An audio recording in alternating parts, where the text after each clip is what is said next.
At the train station, I thought I was starting a quiet trip to my late wife's hometown, just flowers, memories, and a few peaceful days alone. My daughter-in-law handed me a cup of coffee and smiled. "Drink it, Dad. It's a long journey." She waited until I finished every drop. Minutes after boarding, the world tilted.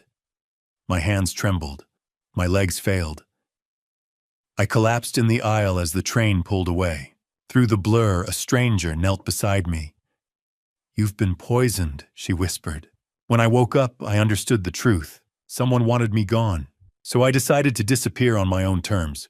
Thank you for being here. It truly means a lot. If this story moved you, tell me in the comments where you're watching from. I love seeing how far these journeys reach. A quick note. Some elements have been shaped for storytelling and reflection. Any similarities are unintentional, but the message behind this story is meant to leave an impact. Thank you for listening. That October morning in 2024, I woke with a heaviness I couldn't explain. It wasn't pain, not exactly. It was a pressure behind my ribs, a quiet warning that settled into my chest, like a stone dropped into deep water. The autumn sun streamed through the bedroom curtains, in thin golden lines, dust drifting lazily in its light. But the warmth didn't reach me. By noon, I would understand that feeling. By noon, it would be too late to undo anything. I had been planning the trip for weeks, my first journey back to Angela's hometown, since she passed 4 years earlier. 4 years. It still sounded impossible. The thought of walking those familiar streets without her felt like reopening a wound that had only just begun to scar. But I had promised myself I would go. Angela would have wanted it. She would have insisted I visit her mother's grave, lay fresh flowers, and sit on that old iron bench beneath the maple tree where she used to read as a child. So I bought the ticket. I packed my small leather suitcase, and I avoided looking at the empty side of the bed too long. The house felt unnaturally quiet that morning. Not peaceful quiet. There's a difference. Peace hums softly. This felt hollow. I moved slowly through the hallway, my joints stiff from the October chill that crept through the old walls overnight. 72 years makes mornings less forgiving. I built this house with Angela in the early 90s, back when I was still running the telecom company, and she was teaching 3rd grade. Every room carried her. Her laugh seemed to linger in the kitchen tiles. Her reading glasses still rested in the top drawer of the nightstand. The garden out back, full of roses she planted herself, remained untouched, because I could not bring myself to rearrange something she loved. I was in the bedroom double-checking my suitcase when I heard the front door open downstairs. My first instinct was Everett. He had a key. But Everett was supposed to be in Chicago on business. He had told me that just 2 days earlier. Ambrose Ilara's voice floated up the staircase. "Are you ready? I thought I'd drive you to the station." I froze, one hand on the zipper of my suitcase. Ilara. In 7 years of marriage to my son, she had never once offered to drive me anywhere. We were cordial, polite at holidays, civil at dinner. But warmth had never existed between us. She found me old-fashioned. I found her guarded. There was always something in her eyes that didn't match the curve of her smile. "That's very kind of you." I called down, keeping my tone neutral. "But I was planning to take my own car." "Don't be silly." Her footsteps climbed the stairs, light, quick, confident. "You shouldn't leave your car at the station for a week. I'm happy to drop you off." She appeared in the doorway dressed in a charcoal blazer and fitted dark jeans, her blonde hair pulled back in a sleek ponytail. At 38, she carried herself with sharp precision. That morning, she wore what I'd come to recognize as her professional smile, the kind that showed teeth but never quite touched her eyes. "Everett's in Chicago," she continued smoothly. "So I'm alone in the house anyway. Might as well make myself useful." There it was again, that weight in my chest. Something subtle but insistent. She stood slightly angled in the doorway, blocking part of the exit. Her gaze flicked briefly to my suitcase, then to the nightstand where my phone and wallet rested. Well, I said after a pause, if you insist. I do. She stepped forward and lifted the suitcase before I could reach for it. We should leave soon. You don't want to miss your train. The drive to Riverside Station normally took 20 minutes. Ilara stretched it into 30, taking unfamiliar side streets, chatting lightly as if following a script. She spoke about Everett's meetings in Chicago, about some marketing project she was managing, about how quickly the weather was turning cold. I watched the city roll past the old theater where Angela and I had our first date, the park, where Everett learned to ride a bike, the bakery that once made Angela's favorite lemon cake, and tried to silence the feeling that something was off. You must be looking forward to the trip, Ilara said, glancing at me through the rearview mirror. Getting away for a while. It's not exactly a vacation, I replied. Angela's hometown. Visiting graves. Oh, a pause. Still a change of scenery helps. Clears your head. In the mirror, her face looked neutral, almost bland. But her hands gripped the steering wheel tightly, knuckles pale. We reached Riverside Station just after 10:30. She insisted on carrying my suitcase inside. The station buzzed with late-morning energy business travelers, pacing students, adjusting backpacks, elderly couples leaning on one another. Announcements echoed against the high ceilings. The smell of coffee drifted from the cafe near the ticket counters. "Let me buy you a coffee," Ilara said suddenly. "It's a long ride." "I'm fine," I insist. Her hand lightly gripped my elbow, guiding me toward the cafe. I stood beside her in line, watching baristas steam milk and call out names. That's when I caught her reflection in the glass display case. For a fleeting second, the smile disappeared. Her expression sharpened, focused, calculating. Then she noticed me looking, and the smile returned instantly. "2 lattes," she told the barista. Then to me, "You still take it with just a little sugar, right?" I nodded, though I couldn't remember ever telling her that. She paid and handed me a cup. It felt warm. The aroma was familiar. For 40 years, Angela had made my coffee every morning. This should have felt comforting. It didn't. "Drink up," Ilara said cheerfully. "You'll need the energy." I took a sip. The flavor was wrong. Not dramatically, just off. Slightly more bitter. A faint metallic aftertaste. "Is it okay?" she asked, watching me closely. "It's fine," I said. "Finish it," she urged gently. "Your train leaves soon." There was something beneath her tone, an insistence that pressed against my instincts. But I was raised to accept kindness without suspicion. So I drank. I emptied the cup, while she observed, nodding with quiet satisfaction. "Good," she murmured. "That's good." We walked to track 5. The train gleamed under the autumn sun. Ilara carried my suitcase the final steps. "Have a safe trip, Ambrose," she said, leaning close. Her perfume was sharp and floral. A very safe trip. There was something in the way she said it too deliberate. I climbed aboard. Found my seat 17B, sat down. Through the window, I saw her wave briefly before turning away. The train began to move. At first, everything felt normal. Then my mouth went dry. My fingers tingled. A slow numbness crept into my hands. The sunlight streaming through the windows seemed painfully bright.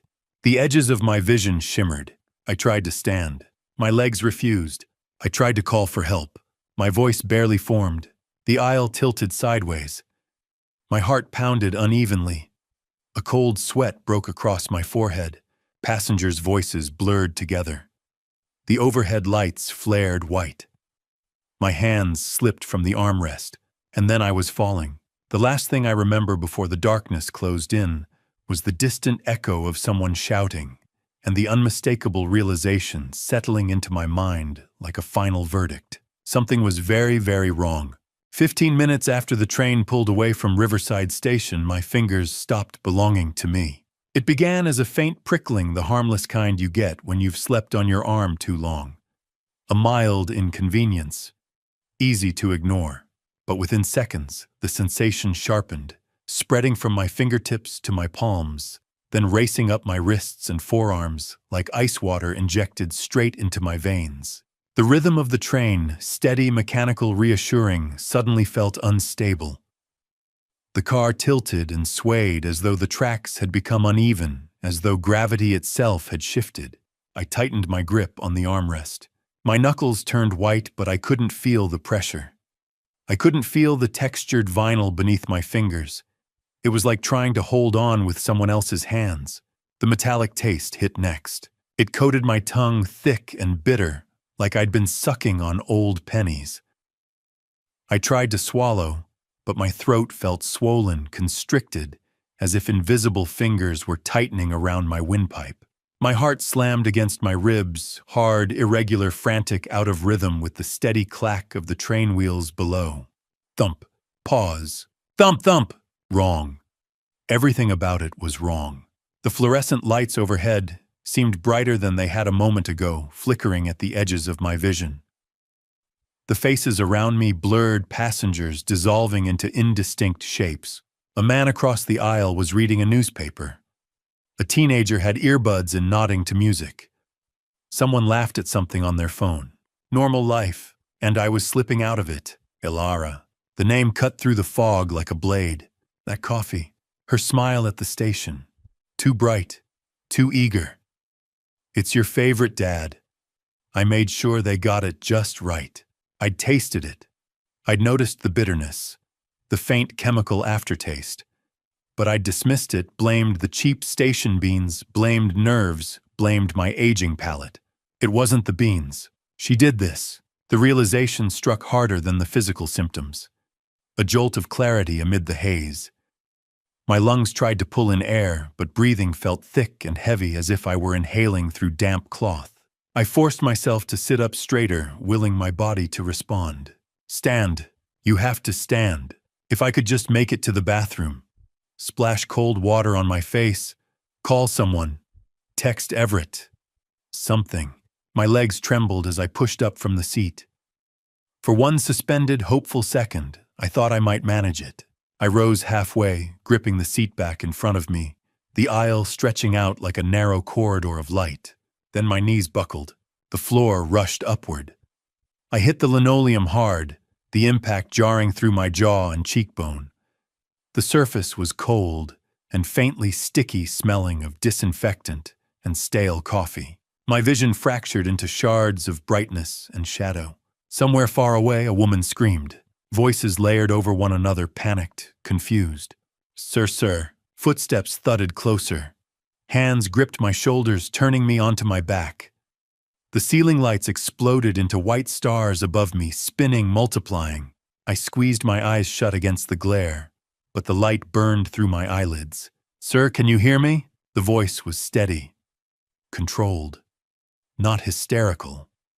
It cut through the noise like a lighthouse beam through fog. Not Alara. I forced my eyes open. A woman hovered over me, sharp cheekbones, focused dark eyes, auburn hair pulled back into a practical ponytail. She wore jeans and a navy sweater. A paperback book lay abandoned on the seat beside her. One hand pressed firmly against my wrist fingers, checking my pulse with practiced precision. Stay with me, she said. My name is Julia. I'm a doctor. Can you tell me your name? My tongue felt like it had turned to stone. I tried to shape the words Ambrose Winthrop, but nothing emerged. My lips moved uselessly, air escaping in a faint rasp. Julia's gaze sharpened.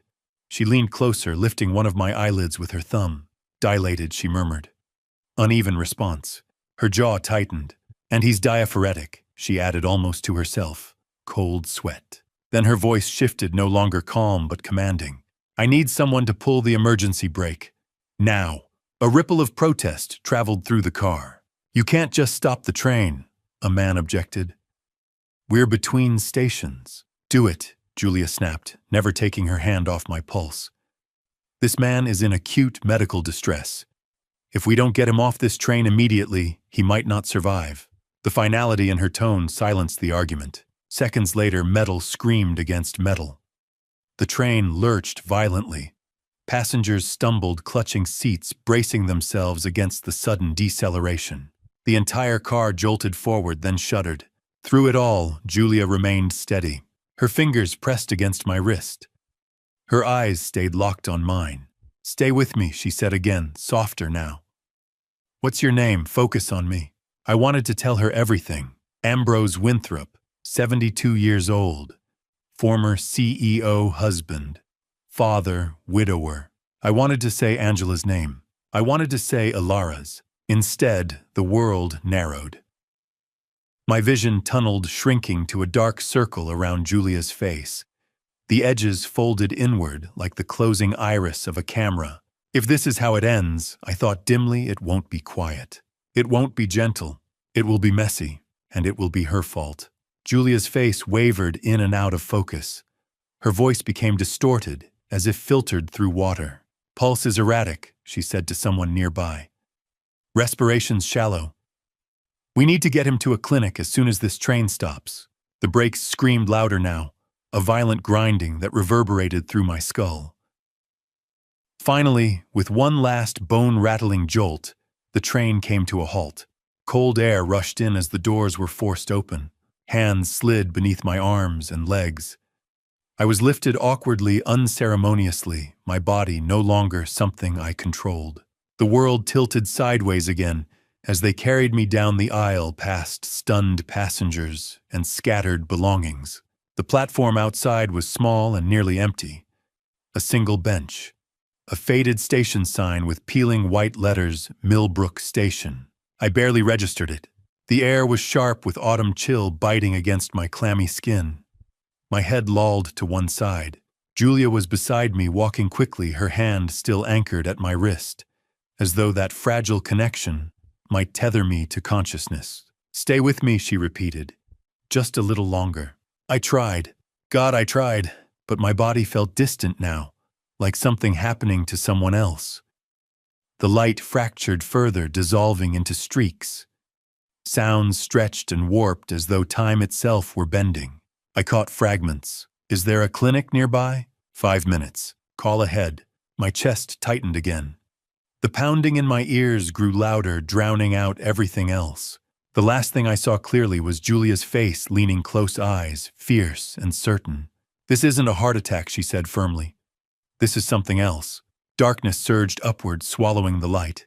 She was right. It wasn't my heart.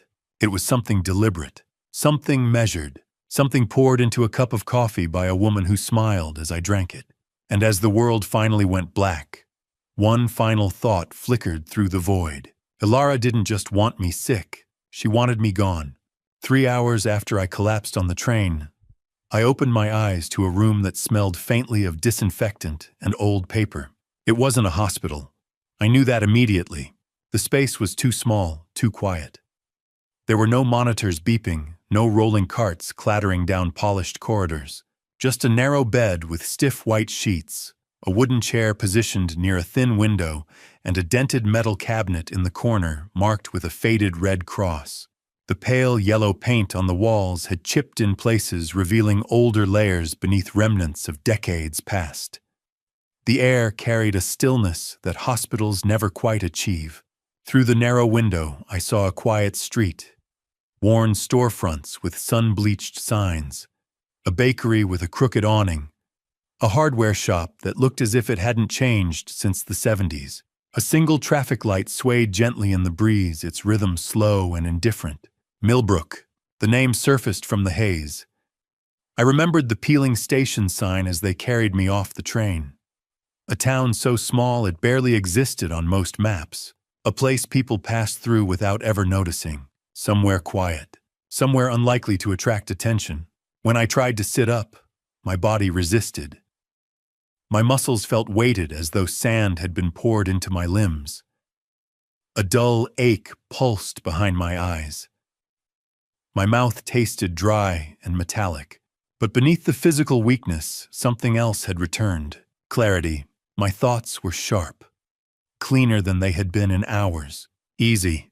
The voice came from the doorway. I turned my head slowly and saw her standing there. Julia. She leaned against the frame for a moment before stepping inside.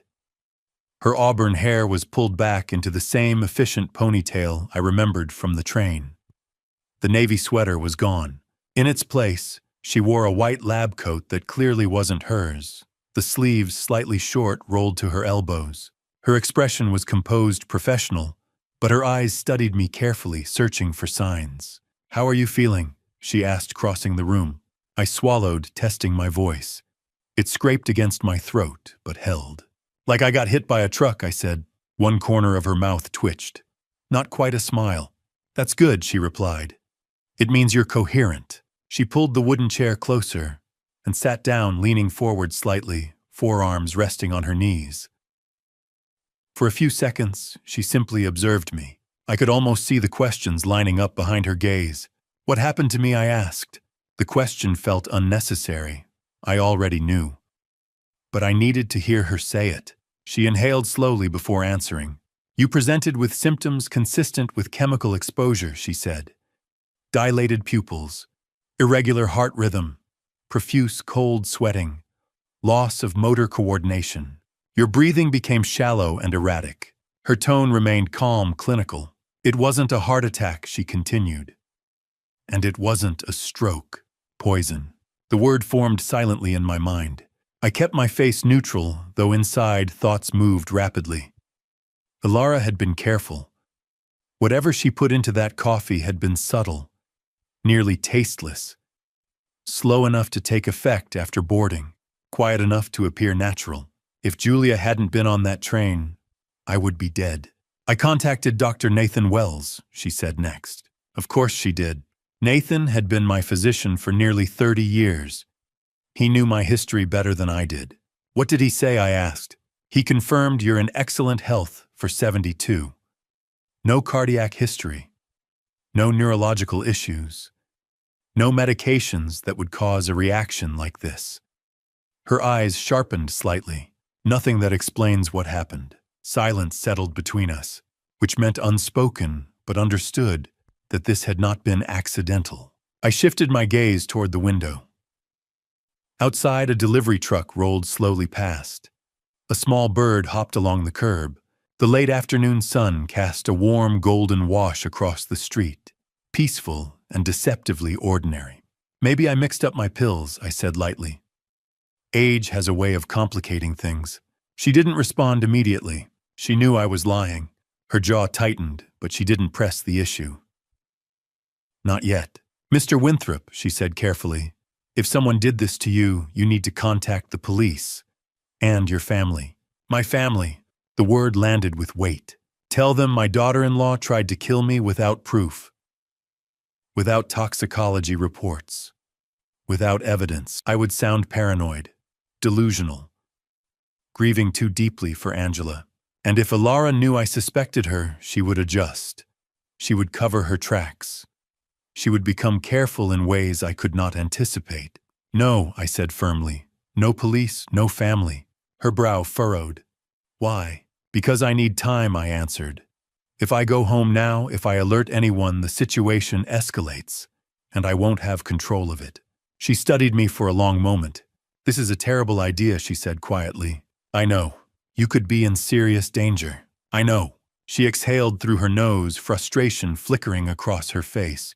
"You're asking me to discharge a possible poisoning victim without reporting it. I'm asking you to give me a few days." I reached for my jacket, which had been folded neatly on a chair nearby.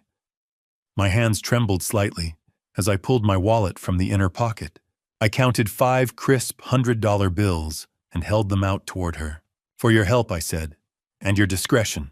Her eyes dropped to the money, then rose to meet mine. "I don't want this. I understand. But take it anyway." It wasn't a bribe. Not entirely. It was gratitude. It was insurance.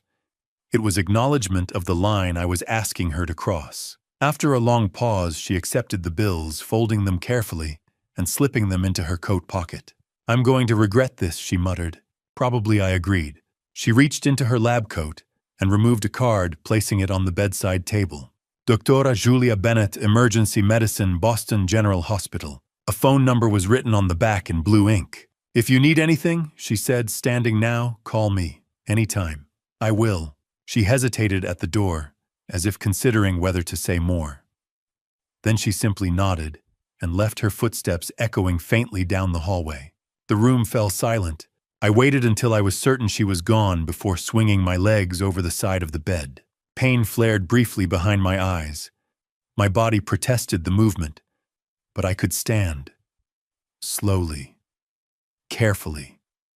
I crossed to the window and rested one hand against the cool glass. The sun was lowering toward the horizon. Shadows stretched across the street. The traffic light blinked from green to yellow to red, obedient and predictable. Somewhere else, miles away, Ilara was likely receiving news of a medical emergency on a train. Or perhaps no news at all. Perhaps she was already assuming the worst. Already calculating next steps. She thought I was gone.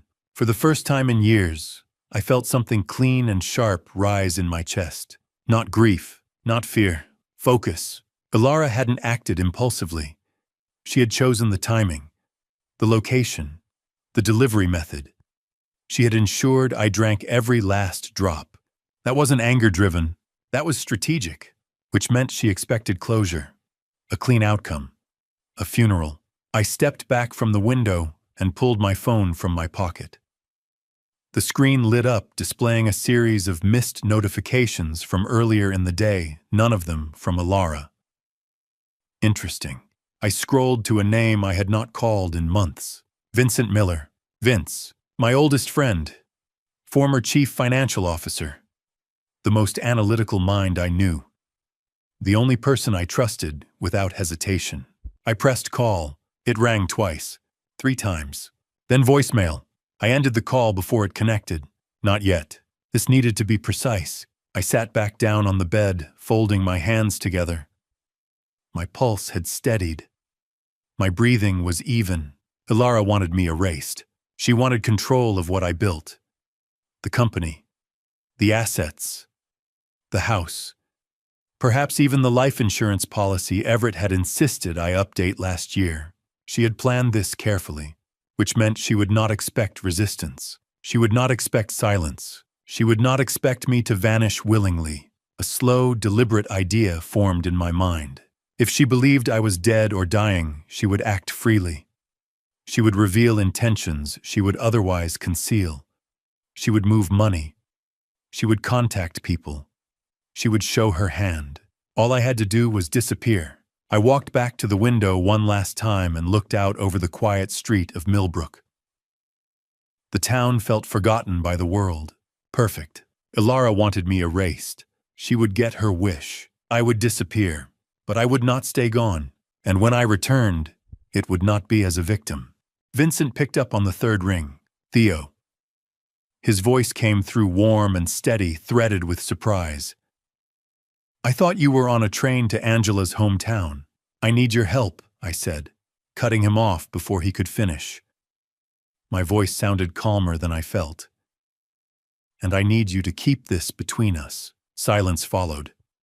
Not the confused kind, the calculating kind. I could almost see him in my mind, leaning back in his office chair, eyes narrowing slightly, running through possibilities. Vincent Miller had built his empire by dissecting chaos and finding the pattern underneath. He didn't panic. He assessed. What happened? He asked finally. His tone sharpened, the warmth replaced by focus. I leaned back against the thin headboard of the motel bed and closed my eyes for a second. The room smelled faintly of stale air and cheap cleaner. Peeling wallpaper curled at the corners. A single lamp on the nightstand cast a dull amber glow.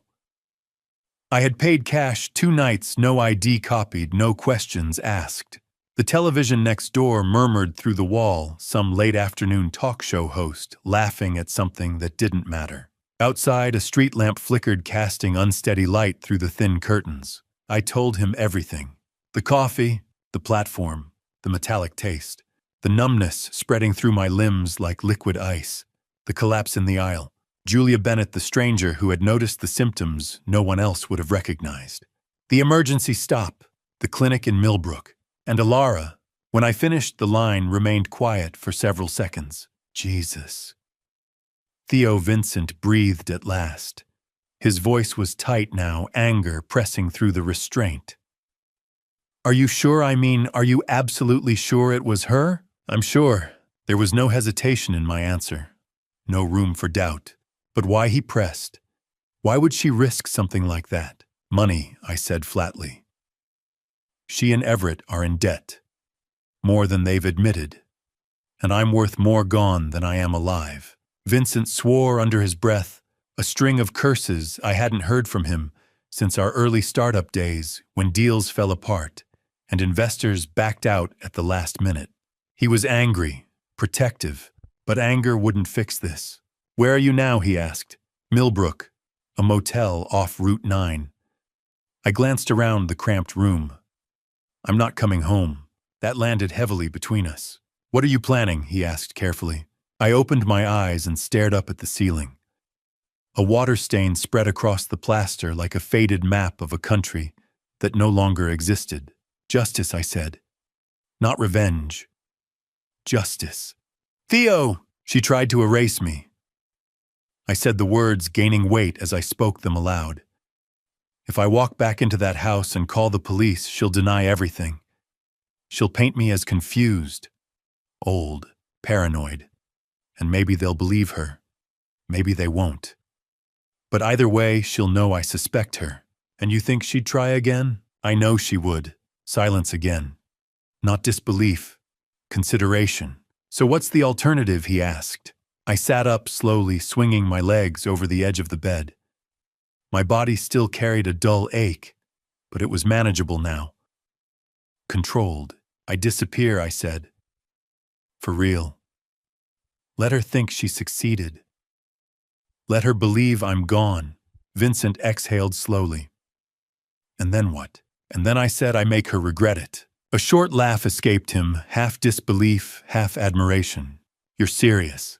Completely. Theo, that sounds like… I know what it sounds like, I interrupted. But I'm not asking for approval. I'm asking if you're in. The line went quiet again. I could picture him walking to the window of his office, looking out over the city skyline, processing variables. Then he spoke. Yeah, he said finally. Yeah, I'm in. A tightness in my chest loosened. When can you get here? I asked. 3 hours. Maybe less if traffic cooperates. Good. Tell no one. Not your wife, not your assistant, no emails, no calendar entries. Understood. He hesitated. Theo, Alara has access to your house, right? She does, I said. Everett gave her the security codes after Angela passed. She's been managing things. And the smart home system, he asked. The same. I heard the shift in his tone then. Concern turning into strategy. Theo Vincent said slowly, Your house isn't just a house. It's an integrated system. Cameras, lighting, speakers, climate control, smart locks, motion sensors, all connected. I'm aware. If she thinks you're dead, he continued, she'll relax. She'll start accessing accounts, moving money, using the house as her base. And she won't expect anyone else in the system. I felt something cold and deliberate settle into place. That's what I'm counting on, I said. There was a faint rustle on his end of the line papers, shifting, perhaps a keyboard sliding closer. You remember who built the back end? He asked quietly. You. I know every line of that code, every access point, every vulnerability. If you want to monitor her, I can. If you want to unsettle her, I can do that too. I stood and crossed to the window, pulling the curtain aside, just enough to see the darkening street below. Unsettle, I repeated. Lights flickering at odd hours. Temperature shifts. Speakers activating randomly. Security alerts she can't trace. A presence she can't explain. A presence. The word lingered.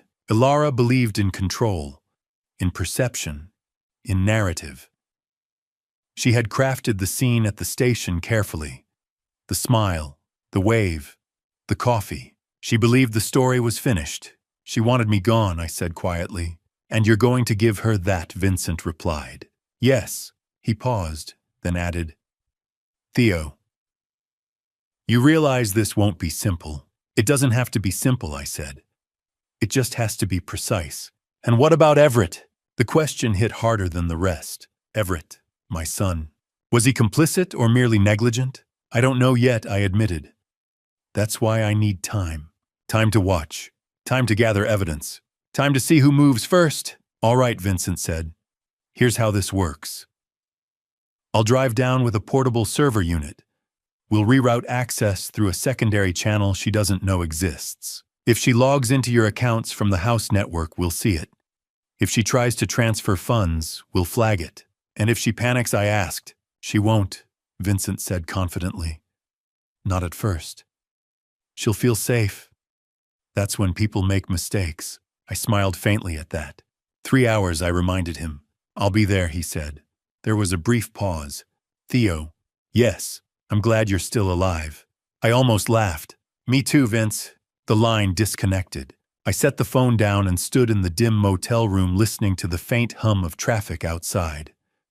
The world carried on unaware. Cars passed. Someone laughed in the distance. A dog barked. Normalcy. I walked to the mirror above the sink and studied my reflection. 72 years old. Gray hair thinning at the temples. Lines etched deeper than they had been a year ago. Ambrose Winthrop. Husband. Father. Former CEO. A man who believed loyalty was reciprocal. The man Ilara thought she knew. She believed she had eliminated a liability. She believed the narrative was under her control. She believed she had won. I reached up and adjusted the collar of my shirt, steadying my gaze. That version of me, the trusting widower, the aging father, was gone now. He had collapsed on a train floor and almost never stood up again. What remained was something quieter, colder, more deliberate. Ilara wanted me erased. She would get her wish. Ambrose Winthrop would disappear. And when I returned, it would not be as prey. It would be as the architect of her undoing. By midnight, Ambrose Winthrop no longer existed. At least not in any way Ilara could track. In the digital age, disappearing isn't complicated. You cancel a phone, freeze a card, reroute an IP address, pull down social media, change access credentials. Within hours, a man can become static in the system. Staying hidden, that's the difficult part. Vincent arrived just after 10. His silver sedan rolled quietly into the motel lot, headlights off, engine barely audible. I was already waiting by the window bag, packed, lights off. When he stepped out of the car, he didn't wave, didn't smile, just nodded once. We didn't waste time. The drive west was nearly silent.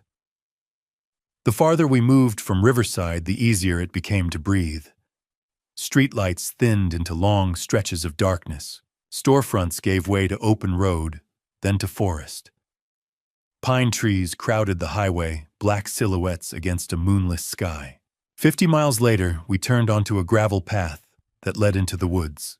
The cabin was small, almost an afterthought, tucked between tall pines. Vincent had rented it under a false name, paid in cash, left no paper trail. 1 bedroom. A narrow kitchenette. A stone fireplace that smelled faintly of old smoke and pine sap. No neighbors within sight. No security cameras. No Wi-Fi listed publicly. Off the grid. This will do, I said quietly, setting my bag near the door. Vincent was already moving laptop case under his arm.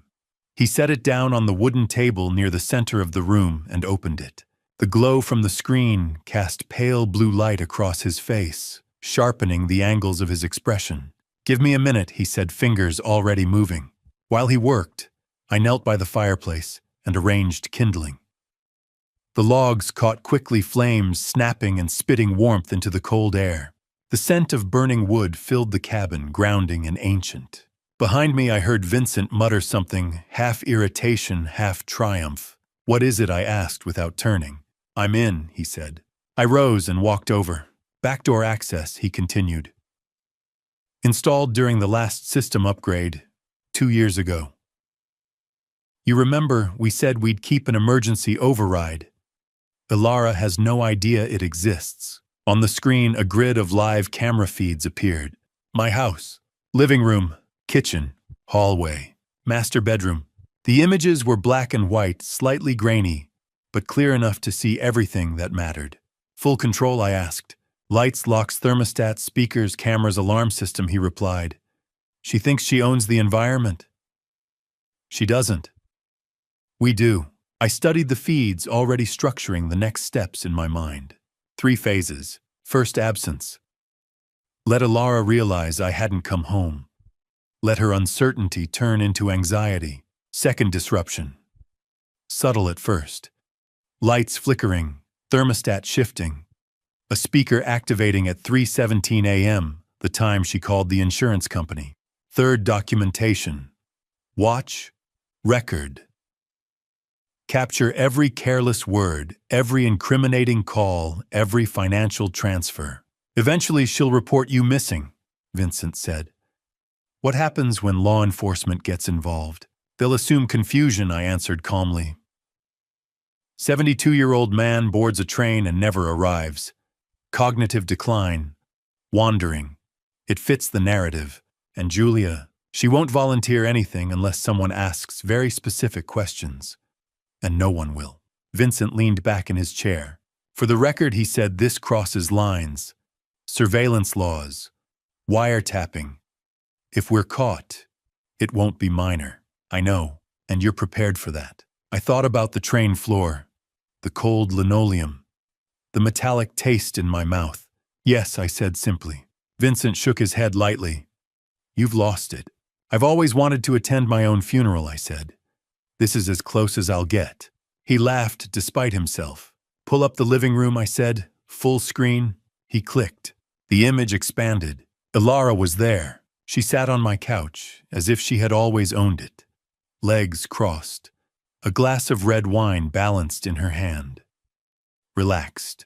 Across from her sat a man I had never seen before. Younger, early 40s perhaps. Lean build, tailored suit, polished shoes. The kind of man who projected confidence through posture alone. They were talking, gesturing, smiling, laughing. My jaw tightened. Zoom in, I said.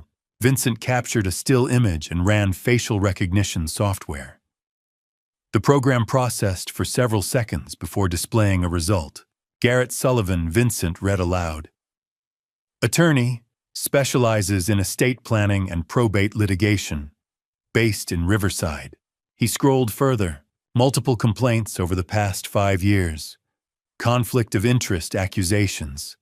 Questionable advisory practices. Nothing proven. An estate lawyer, of course. She didn't improvise this, I said quietly. She planned it. Vincent nodded. Long game. Pull her financial activity. He hesitated for half a second, then complied. Multiple windows populated the screen bank activity call, logs, email, metadata, and there it was. A call placed yesterday, 3:15 p.m., to my insurance provider. Vincent clicked into the details. She inquired about the claims process, he said slowly. Specifically in cases where the insured individual is declared missing. Declared missing. I felt something cold settle deep in my chest. Not anger exactly, but confirmation. She calculated the timeline, I said. She knew when the train would depart. She knew how long before symptoms would appear. She knew I wouldn't make it far. Vincent didn't respond. He didn't need to. On screen, Alara laughed at something Garrett said. She lifted her wine glass, celebrating. She believes it worked, Vincent said quietly. Good, I replied. I walked to the window and looked out into the forest. The trees stood tall and silent, branches shifting faintly in the night wind. The world beyond the cabin was dark and vast. Somewhere in that house, Alara believed she was free. Free of oversight, free of resistance, free of me. Let her think she succeeded. I said, my voice low and steady. Let her relax. Let her move assets. Let her reveal who she truly is. Vincent closed one of the data windows and turned slightly toward me. And when she does, I watched my reflection faintly in the glass. An older man. Gray hair. Lines etched deep with loss. But behind the eyes, clarity. Then we apply pressure, I said. Controlled. Incremental. You're talking psychological warfare. I'm talking consequence. I turned back toward him. She wanted me erased. She wanted the narrative, the house, the money, the control. The fire behind us crackled sharply, sending sparks up the chimney. She'll have her silence, I continued. She'll have her illusion. Vincent's gaze met mine. And then he asked. I didn't smile. And then I said quietly, we dismantle everything she built on the assumption that I was dead. Ilara realized I was missing exactly 36 hours after she handed me that cup of coffee. I know the timing because Vincent had been logging everything. Timestamps, calls, movements, door sensors, login attempts. Precision mattered now. Every minute told a story, and when her realization finally came, it unfolded like theater. We had been watching the house since dawn that second day. The cabin was quiet except for the steady crackle of the fire and the faint hum of Vincent's laptop. Outside, wind threaded through the pines. Inside, the only light came from the screen between us. Ilara hadn't seemed worried the day before. She had made calls, ordered something online, 2 separate deliveries scheduled for the end of the week. She'd spent nearly 90 minutes on the porch with someone outside the camera's full range. She laughed once, checked her watch twice, poured herself wine at 4:12 p.m. Patient, that was the word that kept circling in my head. But by late afternoon on the second day, something changed. Vincent leaned forward slightly. There, he said quietly. On screen, Ilara paced the living room phone pressed to her ear. She was trying someone, no answer. She ended the call, tried again. Still nothing. Then she dialed my number. Through the house's integrated audio system, we heard the faint ring echo in the kitchen, 3 sharp tones before voicemail engaged. My phone sat exactly where I had left it on the counter 2 days earlier. Deliberately, Ilara walked into the kitchen, picked up the phone, and stared at it. She's looking for context, Vincent murmured. Calendar entries. Messages. Anything that explains why you didn't come back. I watched her thumb move quickly across the screen. She scrolled through recent calls, checked my email inbox, opened my text threads. Her jaw tightened. Then she went upstairs. Vincent switched camera feeds smoothly. The hallway view showed her moving with purpose toward my bedroom. She paused in the doorway for a moment, scanning the room as if expecting something to be different. Then she crossed to the closet, opened it, shifted hangers aside, checked the top shelf, moved to the dresser drawers. She's looking for your will, I said quietly. Vincent glanced at me. Does she know where you keep it? No. It's in a safe deposit box downtown. Only my attorney has access. Ilara closed the drawer with more force than necessary. Frustration flashed across her face before she smoothed it away.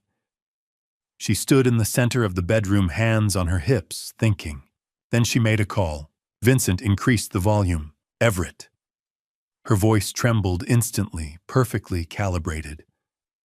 Honey, I don't know how to say this, but your father. He never arrived at your grandmother's town. I've been trying to reach him for 2 days. He's not answering. We could hear Everett's voice faintly through the speaker, tinny distant, but clear enough. What do you mean he didn't arrive? I mean, he got on the train and never showed up. I called the neighbors there, they said he never came. Everett, I think something's wrong. Her voice cracked convincingly on the last word. Tears gathered in her eyes. She wiped them away with the heel of her palm. My jaw tightened. It's a performance, Vincent said. I know, I replied. But there was a moment, a fleeting, uncomfortable moment, where I questioned it. The tears looked real. The breath hitch sounded genuine. On the other end, Everett's voice rose, panic replacing confusion. Have you called the police? Not yet, she replied quickly. I wanted to talk to you first. I didn't want to cause a scene if maybe he just decided to stay somewhere else. Ilara, call them, now. I'm booking a flight home. Okay, she whispered. Okay. I'm so sorry. I should have told you sooner. It's not your fault, Everett said. Just call the police. She ended the call and stood there for several seconds, staring at the phone. I exhaled slowly. He didn't know, I said. Vincent's eyes flicked toward me. You're certain? I am. That wasn't staged. He's genuinely afraid. Vincent nodded once. Good. That simplifies things. Ilara walked downstairs and dialed again. This time it was the police. Hello, yes, she said, voice steady but threaded with worry. I need to report a missing person. My father-in-law, Ambrose Winthrop. He left for a trip 2 days ago and never arrived. He's 72. I'm very concerned. She delivered every detail cleanly. The train departure time. The destination. The fact that she had driven me to the station. Just enough information to appear cooperative. Thank you, she said at the end. Yes, I'll be here. She ended the call. For a moment, she simply stood in the kitchen alone. And then she smiled. It wasn't wide. It wasn't triumphant. Just a small, satisfied curve at the edge of her mouth. 3 seconds. Then it vanished. Vincent and I exchanged a look. An hour later, the doorbell camera activated. A woman stood at the door, mid-40s, short, dark hair, posture alert. Her badge caught the light briefly. Detective Lauren Beckett. Ilara opened the door with perfect timing. Eyes red-rimmed, shoulders slightly slumped. Thank you for coming, she said, voice fragile. I'm so worried about him. We're going to do everything we can, Mrs. Winthrop, the detective replied. Inside, Vincent switched to the living room camera. Ilara sat on the couch, hands clasped tightly in her lap. Detective Beckett sat opposite her notebook, open pen poised. They spoke for nearly 20 minutes. Ilara answered every question clearly, repeated timelines, provided receipts, mentioned the train station cafe. Even suggested maybe I had become disoriented. Sometimes he forgets small things, she said carefully. Nothing serious, just little moments. I felt a flicker of anger at that. She was planting seeds. After the detective left, Ilara closed the door and locked it. She stood still for a long moment. Then she pulled out her phone and dialed again. Her voice changed instantly. It's done, she said. Gone was the tremble. Gone was the concern. Flat, controlled, cold. He's gone. The police are looking, but they won't find anything. A pause. A man's voice responded faintly on the other end. I know, she said. Just give it time. 7 years and we can file for a legal declaration. But the insurance will start processing within 6 months if they don't recover a body. Vincent and I didn't need to confirm it. That's Garrett, I said quietly. I know, Vincent replied. Ilara gave a short, sharp laugh. Relax, she added. Everything's fine. The old man's out of the picture. No one suspects a thing. She ended the call and walked upstairs. The cabin fell silent except for the fire's soft crackle. Vincent leaned back slowly. Detective Lauren Beckett is thorough, he said. She won't close this quickly. Good, I replied. He looked at me. You're planning to use her. Yes. I turned my attention back to the frozen frame on the laptop screen. Ilara mid-laugh wine glass raised slightly in her hand. The performance was over. The real Ilara had stepped into view. Cold, calculated, confident. She believed the story was finished. She believed the investigation would stall. She believed the insurance clock had started ticking in her favor. She believed she had removed me from the equation. Vincent glanced at me. What's next? I studied the screen a moment longer. Now I said quietly, we make her doubt her certainty. 3 days after I vanished, Ilara found the first message I left for her. It wasn't a letter. It wasn't a threat. It was a single white rose, Angela's flower. I watched it happen through the soft blue glow of Vincent's laptop screen. Morning light poured through the kitchen windows of my house, stretching long golden bars across the hardwood floor. Dust floated in the air like nothing had changed, like nothing terrible had happened. Everett had flown home the day after she reported me missing. He'd spent 48 hours answering questions, pacing hallways, speaking with Detective Beckett, calling hospitals. He was genuinely afraid. I could see it in the way he rubbed his forehead, in the way he sat at the dining table long after everyone else had left. But then reality pulled him back.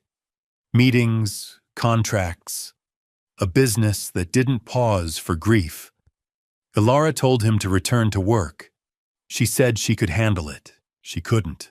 Vincent and I had planned the rose carefully. Symbolism mattered. Angela had adored white roses. For 30 years, I brought them home every Friday. They sat on our bedside table, on the kitchen island, in hospital rooms when the doctors stopped speaking in hopeful tones. Ilara knew that. She had seen the flowers in every stage of Angela's life and death, which meant she understood what they represented. And now one had appeared in the kitchen, placed neatly on the counter beside the coffee machine, as if someone had stood there quietly at dawn and set it down with care. "Maggie came through," Vincent said softly beside me. I nodded. Maggie O'Brien had been part of our lives longer than Alara. She had held Everett as an infant. She had driven Angela to appointments when I couldn't. When I sent her an encrypted message with simple instructions, place a white rose on the kitchen counter at 6 a.m. Tell no one. She didn't hesitate. She never asked why. Trust like that is rare. On screen, Alara entered the kitchen at precisely 7. Bathrobe loosely tied. Hair pulled back into a casual ponytail. Still half asleep, she took 3 steps into the room. Stopped. Her gaze locked onto the counter. For a full 10 seconds, she didn't move. Then she crossed the room slowly, almost cautiously, and picked up the rose. She turned it over in her hands, as if inspecting something fragile and dangerous at the same time. Her face drained of color. She looked toward the back door. Locked. Checked the windows. Locked. Walked to the front door. Also locked. She stood in the center of the kitchen, white rose in her hand, trying to reconstruct a version of reality where this made sense. Vincent leaned forward slightly. "That's fear," he murmured. "Good," I replied. Alara pulled out her phone. "Maggie," she said when the call connected. Her voice was steady but tight, controlled. "Did you bring something to the house this morning?" "A flower." There was a pause. Maggie's voice came through calm and puzzled. "Bring what Mrs. Winthrop. A rose.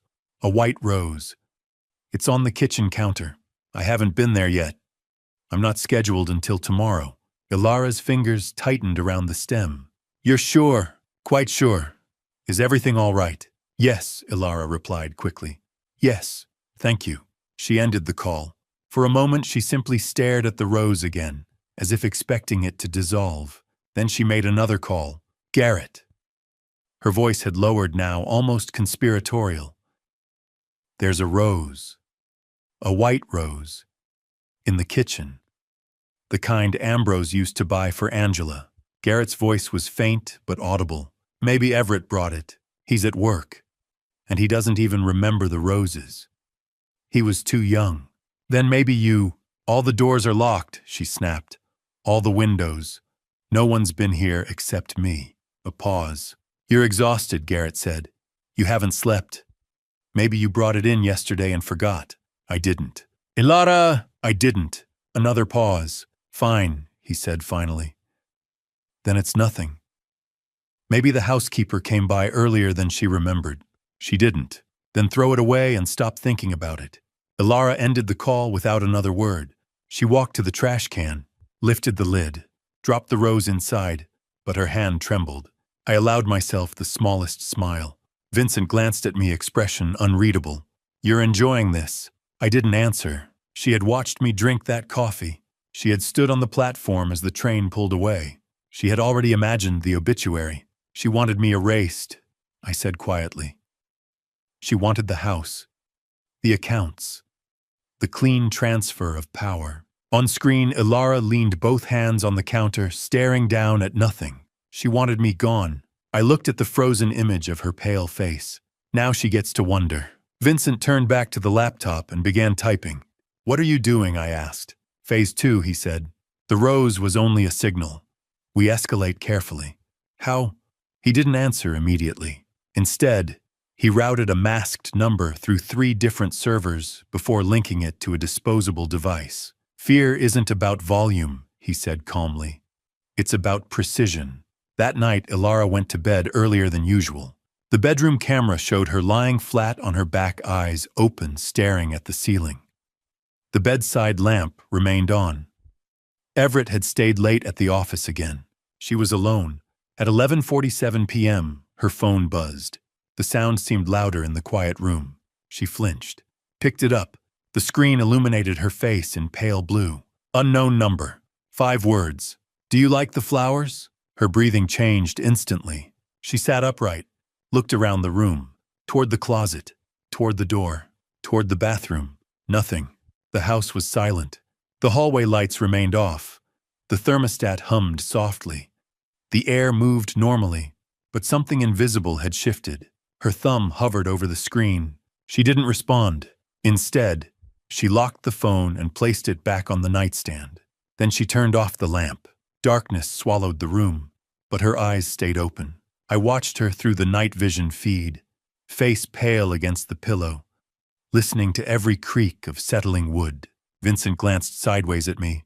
"She'll start questioning herself tomorrow," he said quietly. "Whether she imagined the rose, whether someone's watching." "She should," I replied. "Because someone was, not a ghost, not guilt, me. One rose, one message, and the certainty she thought she had built for herself was already cracking. She wanted me gone. Instead, she would learn what it felt like to live in a house that no longer felt safe. One rose down, many more to come. Ilara heard my voice for the first time at exactly 2:03 a.m. Or rather, she heard what she believed was my voice.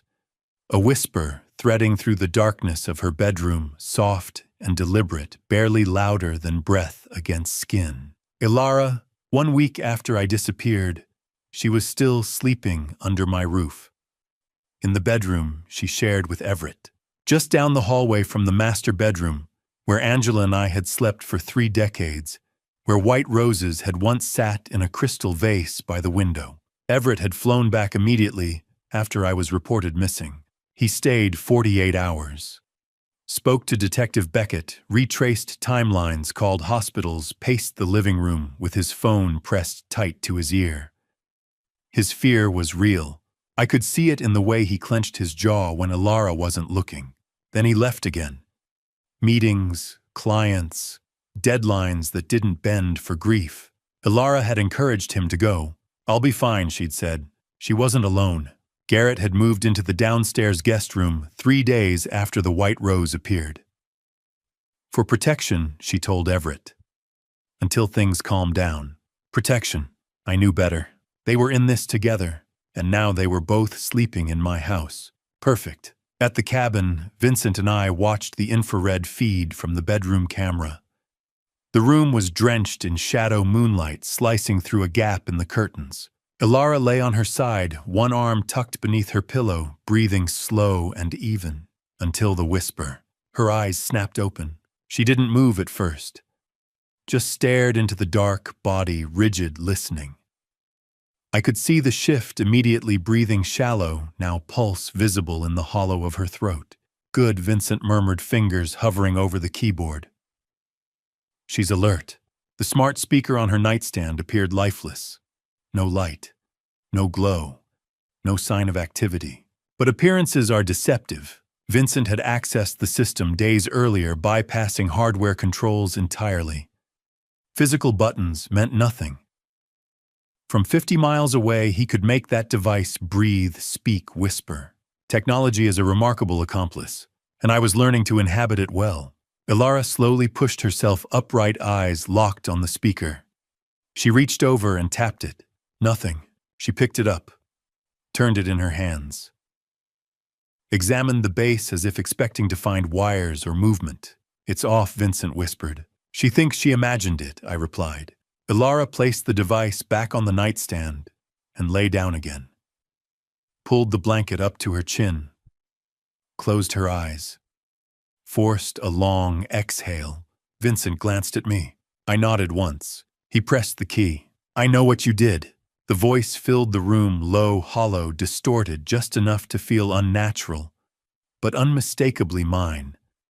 Vincent had stitched it together from archived voicemails, adjusted tone, added faint reverb, stripped warmth from it until it sounded distant, like something rising from beneath the floorboards. Ilara didn't scream immediately. She gasped, sharp and involuntary. Then she shot upright, scrambling backward until her spine struck the headboard. Her hand clutched at her nightgown, fingers digging into fabric. "Jesus," she whispered, voice shaking. Her eyes darted to the speaker. She grabbed it, hurled it across the room. It struck the wall with a dull crack and clattered to the hardwood floor.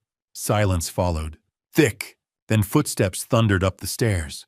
The bedroom door flew open, and Garrett appeared, hair disheveled, eyes wide still in sleep-wrinkled clothes.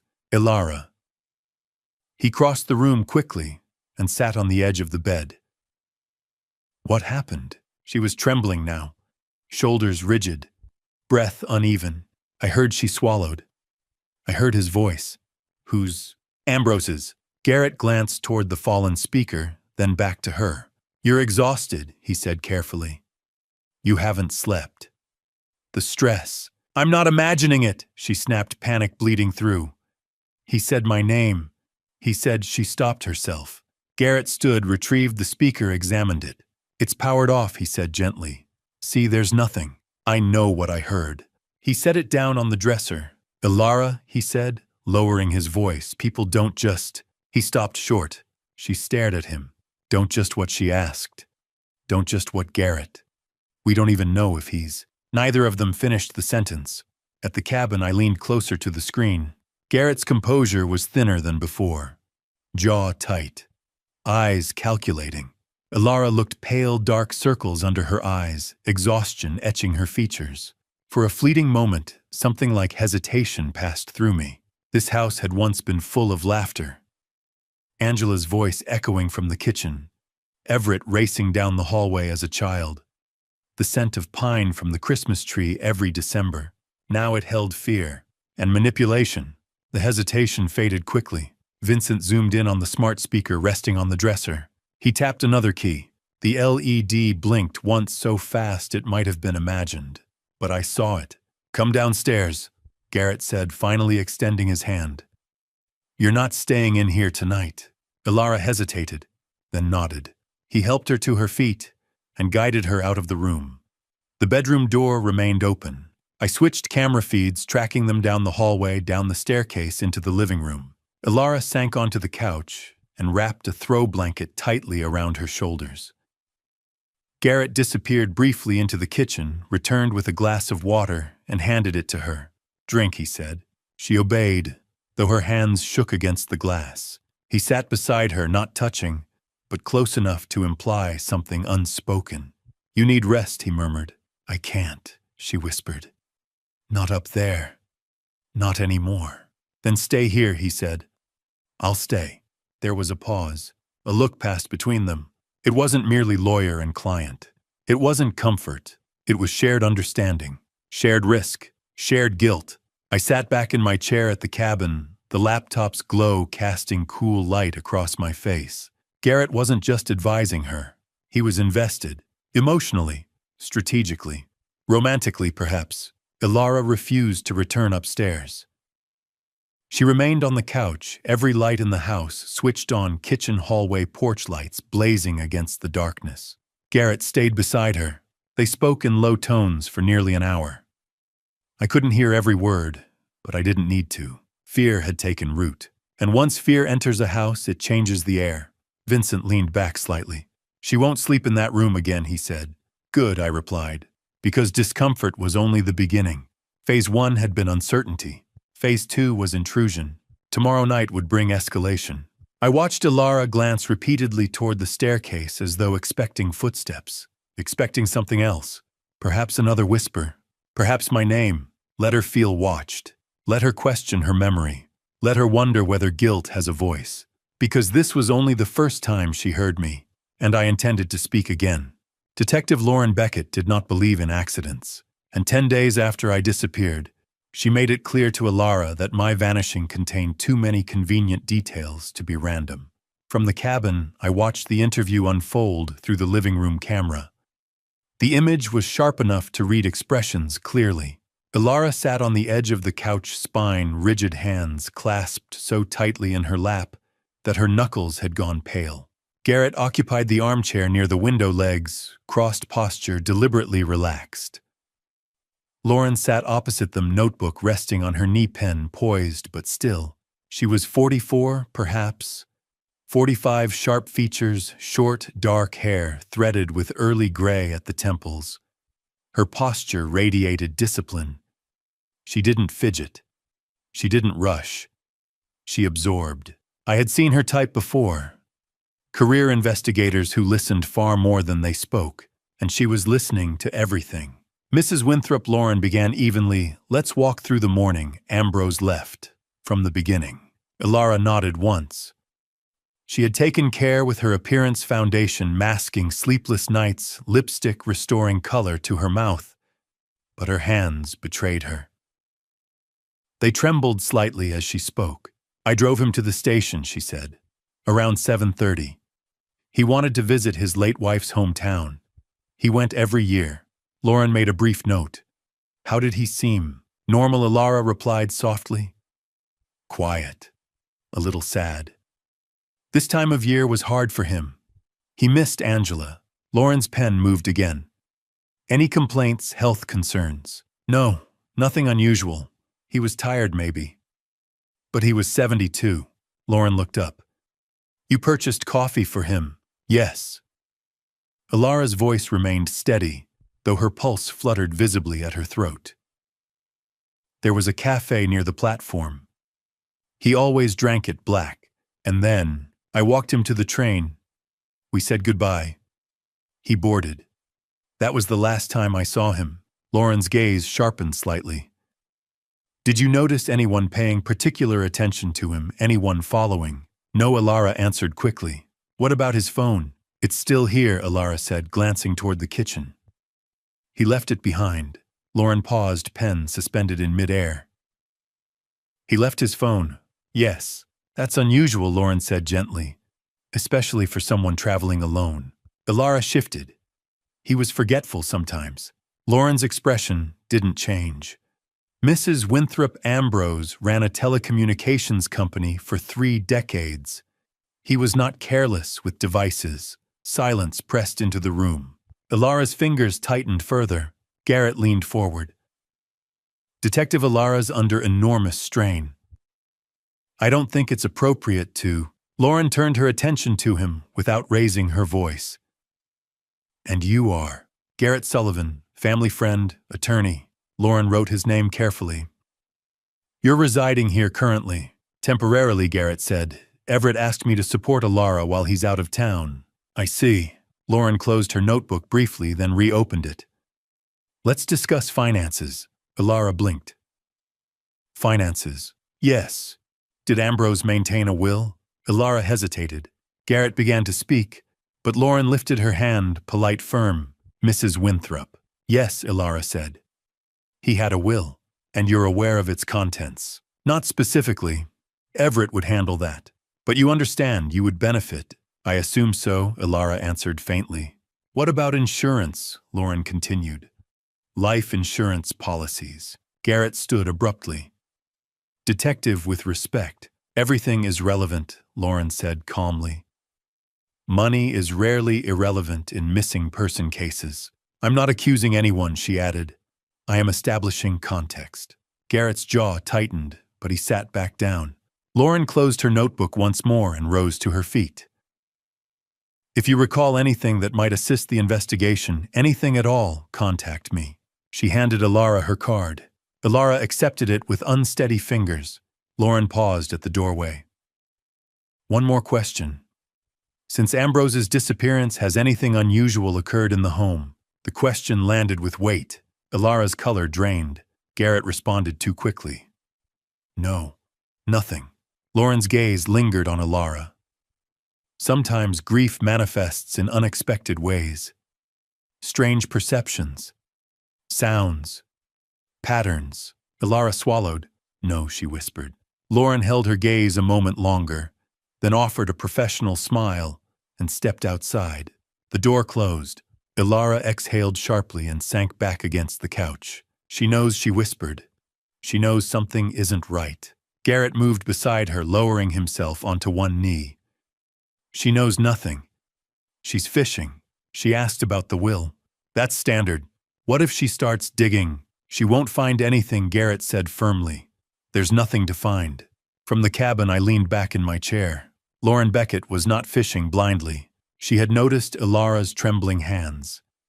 The deflection. Garrett's interruptions. The subtle shift in tone when money entered the conversation. She had also noticed the phone. Leaving a phone behind is careless. And I have never been careless. Lauren would return. Of that I was certain. The only question was how soon. Vincent glanced at me. She's good. Yes, I said quietly. She is. That complicated things. Fear could unnerve Ilara. Technology could unsettle her. But law enforcement required precision. One misstep.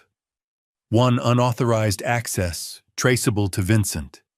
One misplaced message, and everything would collapse. Ilara believed she had orchestrated a perfect disappearance. Lauren believed coincidence was a myth. And I stood between them, unseen, unheard, orchestrating shadows. I had to move carefully now, not louder, smarter, because the haunting was one thing. Outmaneuvering a detective like Lauren Beckett would require something else entirely. Control, and I intended to keep it. 2 weeks after I went missing, Vincent found the security footage from Riverside Station. What we saw on that grainy black and white recording changed everything and confirmed my worst fears. It was late when he found it. We'd been at the cabin for days, working through system after system, trying to piece together evidence. Vincent had been focused on the train station's security network for hours, his face illuminated by the glow of his laptop screen, fingers flying across the keyboard. The coffee in his mug had gone cold. Mine too. Neither of us had moved in over an hour. I got it, Vincent said, finally, his voice tight with exhaustion. Backdoor access. The station's security system is outdated, easy to breach if you know where to look. I leaned forward, my pulse quickening. Can you pull footage from 2 weeks ago? Give me a few minutes. He worked in silence, pulling up files, filtering through timestamps.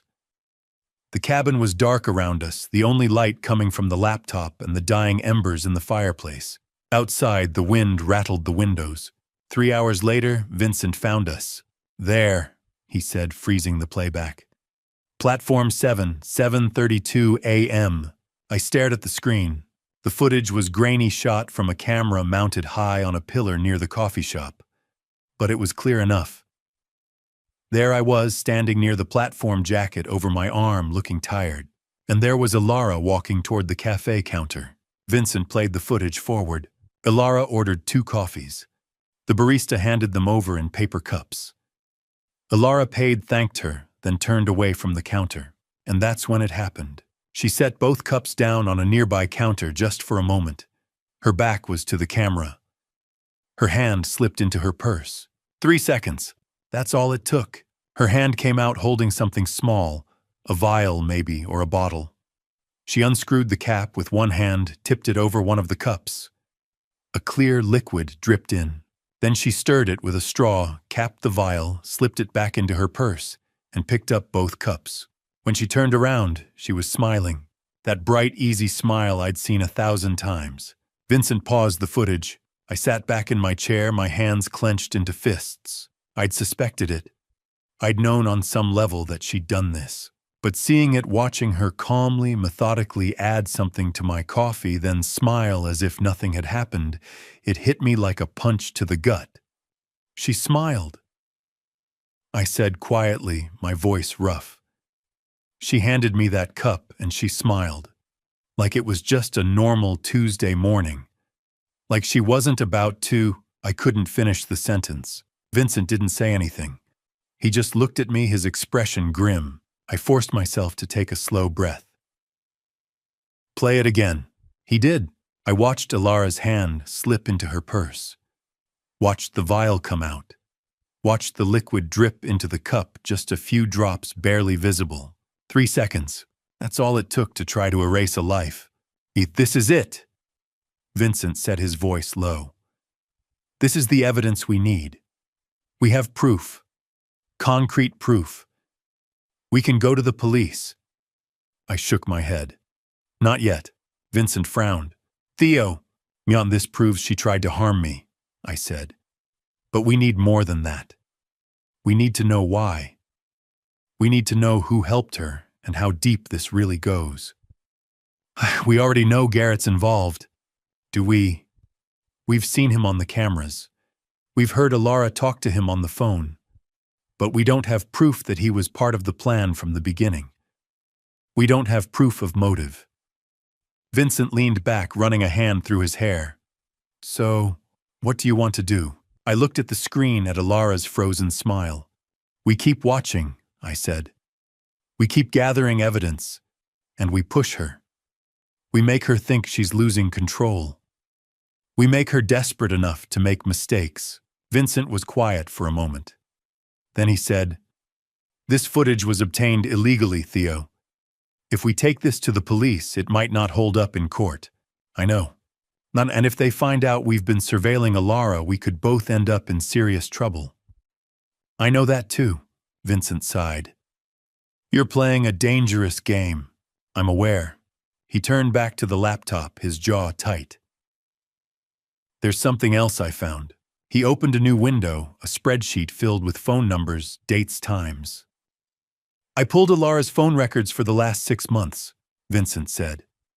"She's been calling one number almost every day, sometimes multiple times a day." He highlighted a row. I leaned in, squinting at the screen. The number was listed next to a name, Garrett Sullivan. 6 months, Vincent said. "They've been in contact for 6 months.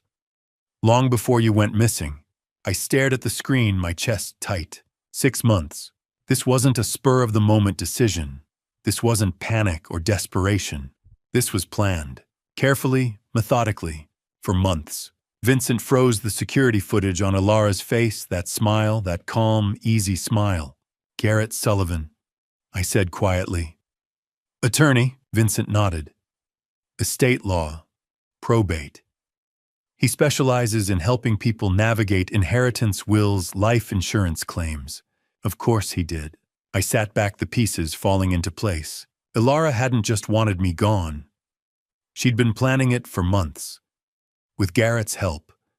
With his legal expertise. With his knowledge of how to make someone disappear and how to profit from it. "Shaktin, we need to know how much he stands to gain," I said.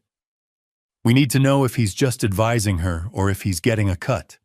3 weeks after I went missing, I decided it was time to escalate the haunting. Phase 2 began on a Tuesday night, when Alara woke up to find every light in the house blazing, even though she'd turned them all off before going to bed. I watched it happen through Vincent's laptop screen, the night vision cameras giving me a perfect view of her panic. It was 3 in the morning. Alara had been asleep for less than 2 hours, restless, tossing, turning. The stress was wearing her down. Good. Vincent sat beside me at the cabin, his fingers hovering over the smart home app on his tablet. One tap, and every light in the house flicked on simultaneously. Alara bolted upright in bed, her eyes wide. She sat there for a moment, staring at the ceiling light above her, then at the hallway glowing outside her door. Then she threw off the blanket and got up, moving quickly through the house, checking every room. Living room lights on, kitchen lights on, hallway lights on, master bedroom lights on. No one was there, no intruders, no explanation. She stood in the middle of the living room, breathing hard, her hands shaking. Then she went through the house again, turning off every light one by one. By the time she got back to her bedroom, her hands were trembling. She climbed into bed, pulled the blanket up to her chin, and closed her eyes. Vincent waited exactly 10 minutes. Then he tapped the screen again. Every light in the house turned on. Alara sat up with a choked gasp, her face pale. She didn't get up this time. She just sat there staring at the doorway, her chest rising and falling too fast. "That's enough for tonight," I said quietly. Vincent powered down the lights one by one, leaving only the hallway lamp on, just enough so Alara wouldn't be in complete darkness. She didn't go back to sleep. The second night we escalated. Alara had spent the day on edge, jumping at every sound. Garrett had stayed home with her. He'd stopped going to his own place days ago, sleeping on the couch downstairs or in the guest room when Alara asked him to stay close. That night, they were both in the living room. Alara curled up on the couch with a glass of wine, Garrett sitting beside her, scrolling through his phone. At 2:47 a.m., Vincent triggered the master bedroom door. The sound was loud, clear, a long, slow creak as the door swung open. Garrett's head snapped up. Alara froze. "Did you hear that?" she whispered. Garrett set his phone down. "Stay here." He got up and walked upstairs, his footsteps heavy on the old wooden stairs. I switched cameras, watching him reach the master bedroom. The door was wide open, swaying slightly. He stepped inside, looked around. Nothing. No one. He closed the door firmly, tested the latch. Locked it. Then he went back downstairs. It was just the wind, he told Ilara. The latch is old. It probably didn't catch properly. Ilara didn't look convinced, but she nodded. 5 minutes later, Vincent triggered the door again. Creak! Ilara's wine glass slipped from her hand, shattering on the floor. Garrett stared at the ceiling, his jaw tight. Okay, he said quietly. That's not the wind. He went upstairs again. This time I watched him check the door, the lock, the hinges. He even checked the windows. Everything was closed. Everything was locked. He came back downstairs and I could see the doubt creeping into his face. Maybe we should leave, Ilara whispered. Just for a few nights. We can go to your place. Garrett hesitated. Then he nodded. Yeah. Okay. Pack a bag. But before they could move, Vincent triggered the thermostat. The third night was the coldest. Ilara and Garrett had decided to stay. Partly because Ilara didn't want to admit she was scared. Partly because Garrett had convinced himself there was a rational explanation. Faulty wiring, maybe. Old house settling. Something. At 3:15 a.m., Vincent dropped the temperature to 55 degrees Fahrenheit. Ilara woke up, shivering, her breath misting in the air. She sat up, pulling the blanket tighter around her shoulders, and stared at the thermostat on the wall. 55 degrees Fahrenheit. She knew she'd set it to 72 before bed. She always did. She got up, walked over to the thermostat, and adjusted it back to 72. The heating system kicked on with a low hum. Then she climbed back into bed. 10 minutes later, Vincent dropped it to 50. Ilara woke up again, this time gasping from the cold. Her fingers were numb. Her breath came out in visible puffs. She looked at the thermostat. 50 degrees Fahrenheit. She started crying. Not loud, desperate sobs, just quiet, exhausted tears streaming down her face. She didn't even bother adjusting the thermostat this time. She just sat there, shaking her arms wrapped around herself. Garrett came upstairs, wrapped a blanket around her shoulders, and pulled her close. It's him, Ilara whispered, her voice breaking. Ambrose. He's here. He's doing this to me. Garrett held her tighter. He's gone, Ilara. People who are gone don't control thermostats. Ilara looked up at him, her eyes red and swollen. Then who is doing this? Garrett didn't have an answer. I powered down the camera feed, my work for the night done. Vincent looked at me in the dim light of the cabin. She's breaking Theo. I nodded slowly. Good. You're pushing her close to the edge. But not over it. Not yet. I need her clear-headed enough to make mistakes. Vincent closed the tablet and leaned back. What's next? I thought about Ilara sitting in my house, crying in Garrett's arms. I thought about the footage from the train station. I thought about the phone records showing months of planning. And I thought about my son. There's one more thing I need to do before the end game, I said. What's that? I looked at Vincent, my expression steady. I need to talk to my son. 4 weeks after I went missing, I did something I'd both feared and hoped for. I asked Vincent to arrange a meeting with my son. It was time for Everett to know the truth. All of it.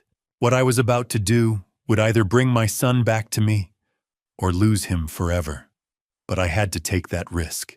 The cafe was small, tucked away in a strip mall 30 miles outside Riverside. The kind of place no one would think to look for us. Vincent had chosen it carefully, dim lighting, quiet corners, jazz playing softly in the background. Only a handful of customers scattered throughout the room. I sat at a table in the back, nursing a cup of coffee I couldn't drink. My hands were shaking. I hadn't seen Everett in 4 weeks. 4 weeks of watching him through cameras, listening to his voice on phone calls, seeing the worry in his face.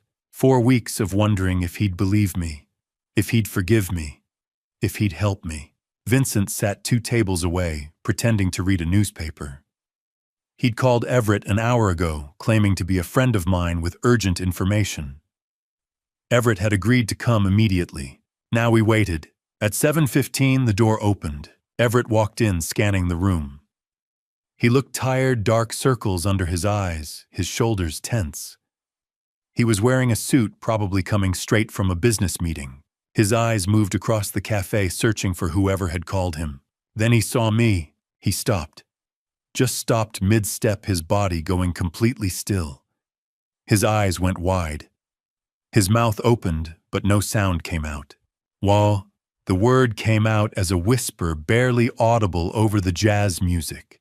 I stood up slowly, my heart pounding so hard, I thought it might break through my ribs. "Hello, son?" For a moment, neither of us moved. We just stared at each other across the dim cafe, father and son separated by 4 weeks and a lifetime of lies. Then Everett moved. He crossed the room in 3 long strides and threw his arms around me, hugging me so tightly I could barely breathe. I hugged him back, closing my eyes, feeling the weight of him, the solid reality of him. My son. My boy. Oh my God. Everett said, his voice muffled against my shoulder. "Oh my God, Dad, we thought you were gone." Ilara said.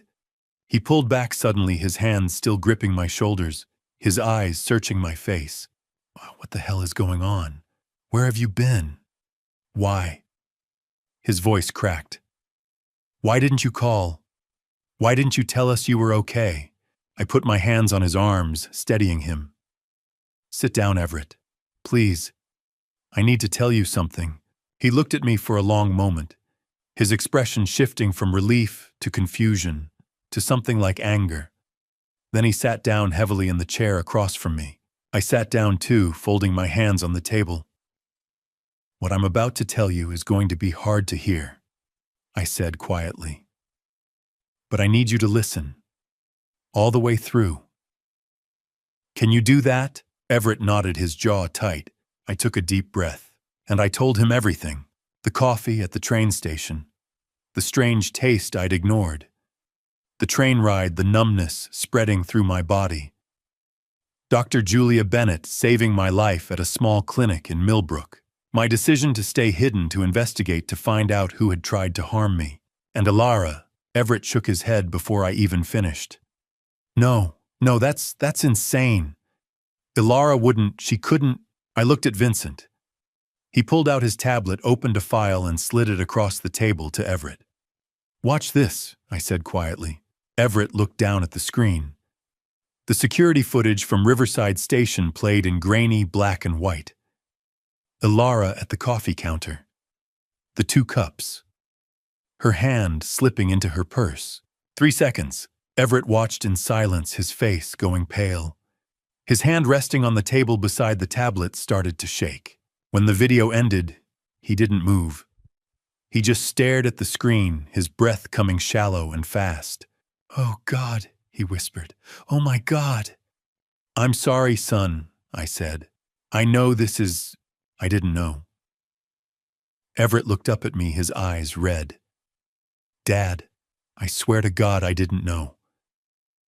I had no idea I know," I said. "I know you didn't. I've been watching the house, Everett. I've seen you. I know you're innocent." Everett put his head in his hands, his shoulders shaking. I'd seen my son cry twice in his life. Once when he was 10 and his dog passed away. Once at Angela's funeral. This was the 3rd time. "She's my wife," he said, his voice breaking. "We've been married for 12 years. We have a life together. I thought we had a home." I reached across the table and put my hand on his shoulder. "I'm sorry, son. I know how hard this is, but I need your help now. Will you help me prove what she's done?" Everett looked up at me, tears streaming down his face. "What do you need me to do?" I glanced at Vincent, then back at Everett. I need you to go back to that house," I said. "I need you to act like nothing's changed. Don't let Ilara know that you know. Don't let her see that anything's different. And then you help me finish this." Everett wiped his eyes with the back of his hand. How? I leaned forward. Ilara thinks the house is haunted. She thinks I'm haunting her. And she's not wrong. Vincent and I have been controlling the smart home systems remotely. But now with you inside the house, we can do more. We can push her harder.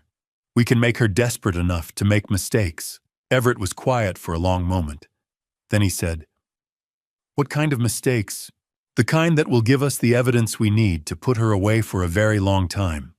Everett looked at me, really looked at me for the first time in years. I saw the boy I'd raised in his eyes, the man he'd become, and the pain of betrayal carved deep into his expression. Then slowly he nodded. "What do you need me to do?" And just like that, I had an ally inside the house. The ghost now had a living hand. 4 weeks and 2 days after I went missing, Ilara made her boldest move yet. She filed a life insurance claim. $2,500,000. Vincent intercepted the paperwork before it entered the insurance company's database, and what we found completed the final piece of the puzzle. I had been expecting it. The moment Vincent told me about Ilara's phone call weeks earlier, asking the insurance company about procedures when an insured person went missing, I knew this day would come. Still knowing it would happen and watching it unfold were two very different things. Seeing her actually submit the claim felt like standing at the edge of a cliff. "She's at Patricia Vaughn's office right now." Vincent set his laptop open on the cabin table. Morning sunlight streamed through the window, illuminating the parking lot camera feed on the screen. Ilara stepped out of her car, dressed entirely in black, appropriate attire for a grieving daughter-in-law.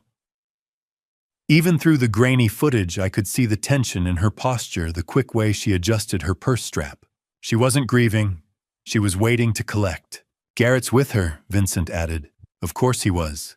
Garrett Sullivan, estate attorney and Ilara's co-conspirator, would never miss the chance to oversee this moment. I leaned closer, watching them walk toward the building. "Patricia's solid," Vincent said. "We went to college together. She agreed to keep me informed unofficially. Patricia Vaughn had spent 30 years in the insurance industry. If anyone could sense a fraudulent claim, it was her." The scene inside Patricia's office unfolded through the audio feed. Vincent had given her a small recorder concealed in her jacket lapel. Ilara's voice came through carefully controlled, measured to sound both sorrowful and composed. "Mrs. Vaughn, thank you for seeing us on such short notice," Ilara said. "Ambrose has been missing for over 4 weeks. The police have found nothing. I need closure." Patricia responded calmly. "Mrs. Winthrop, I understand. But legally, a declaration of death typically requires 7 years, without a body or definitive proof. There are exceptions," Garrett interjected smoothly, "when circumstances strongly suggest the person could not have survived." Mr. Winthrop boarded a train while experiencing a serious medical episode. He never arrived. No hospital has records of treating him. Detective Beckett's investigation has yielded nothing. I listened as Garrett laid out his argument with precision, using absence itself as proof of my death. The irony wasn't lost on me. Patricia remained cautious. "I'll need to file a preliminary report with our investigations unit. This isn't something that can be rushed." "I'm not asking you to rush," Ilara said quickly. "I just need access to the funds to continue searching, to hire private investigators." She let the implication linger. After they left, Patricia called Vincent immediately. "Something's wrong," she said.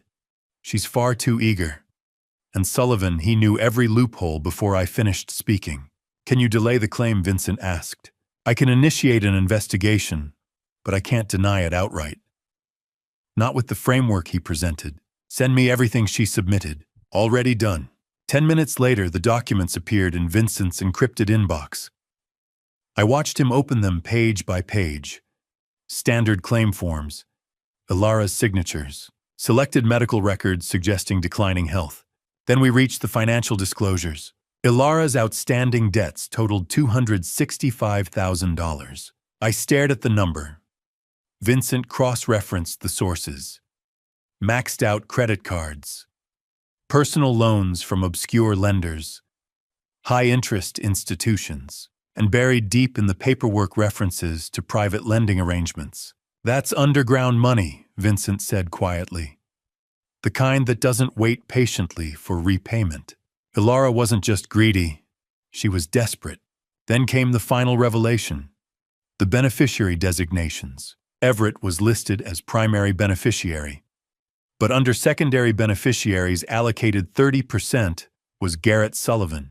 30% of $2.5 million. $750,000. We sat in silence, absorbing it. She planned to split it, Vincent said. Ilara keeps $1.75 million. Garrett takes $750,000. She clears her debts and disappears. He walks away, wealthy. I leaned back, the weight settling over me. For weeks we'd worked with theories and surveillance. This was different. This was motive, documented and signed. We have enough now, Vincent said. Coffee tampering footage, insurance inquiries, a claim filed early, financial motive. We can go to Beckett immediately. I wanted to watch Ilara's lies unravel. But I shook my head. Not yet, Vincent frowned. Why not? Because we don't have her confession, I said.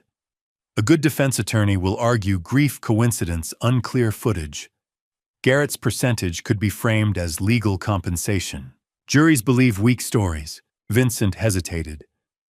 So what do you want? I want her to admit it, I said. I want her to know she's caught. I want her words. He studied me, then nodded slowly. So what's the plan? I looked at Ilara's signature on the form. $2.5 million. That was my worth to her. We let her think she's won, I said.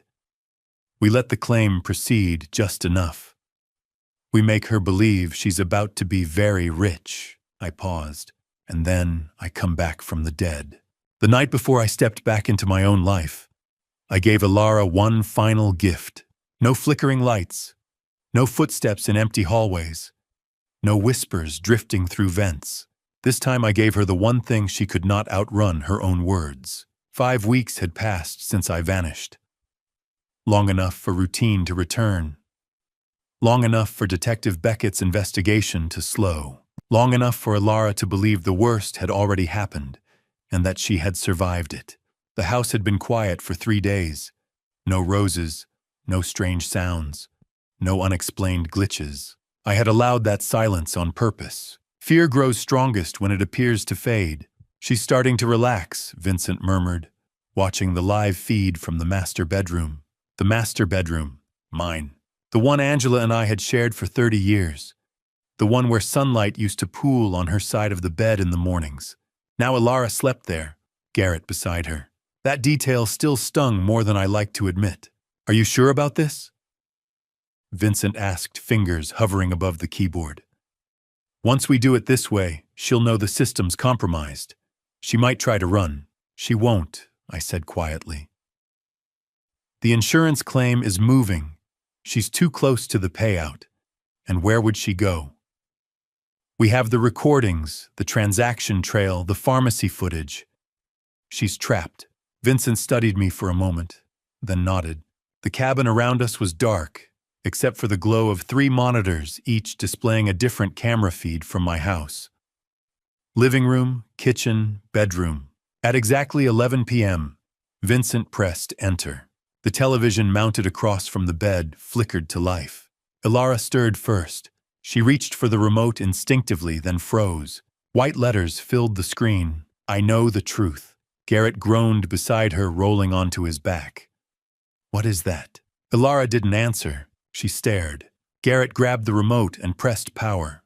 The screen went black. 5 seconds of silence. Then it turned back on. Same message. That's not possible, Garrett muttered, pressing the button again. Nothing changed. It's him, Ilara whispered. Don't start, Garrett snapped. Don't, she cut him off sharply. Don't say it. Vincent glanced at me. I nodded. The screen went dark once more. Silence. Then the speakers came alive. Ilara's voice filled the room. We need to make sure he doesn't survive the train ride. Once the medication kicks in, Garrett's voice followed. What about cameras? There won't be. I checked. He'll disappear. By the time anyone notices, we'll be free. Ilara lurched out of bed. No, she gasped. No, no. The recording continued clear and merciless. Every calculation, every contingency, every cold sentence spoken in this house while they believed I was already gone. Turn it off, she screamed. Garrett ripped the power cord from the wall. The television went dark. For half a heartbeat, there was nothing. Then every smart speaker in the house activated simultaneously. This time it was my voice. Calm, controlled. Ilara. She froze at the sound. You can't escape what you've done. Garrett backed toward the door. The coffee, my voice continued. The plan, the insurance, the debts. Garrett. Ilara bolted from the bedroom. Garrett followed, panic now fully visible in his posture. The hallway camera caught them stumbling down the stairs. My voice followed. You thought I was gone. You thought you'd won. They reached the living room. Ilara collapsed onto the couch, shaking violently. Garrett looked around, as if searching for a physical source. Something he could fight. Some people, my voice said softly, don't stay buried. Ilara covered her ears, rocking slightly. We have to leave, Garrett said urgently. Tonight. Pack a bag. We'll drive. Where she whispered. He's everywhere. He's not here, Garrett shouted. This is someone hacking the system. Maybe Everett. No. Ilara said, her voice suddenly certain in a way that chilled even me. It's him. At the cabin, I leaned back in my chair. Vincent remained still. Is this what you needed? He asked quietly.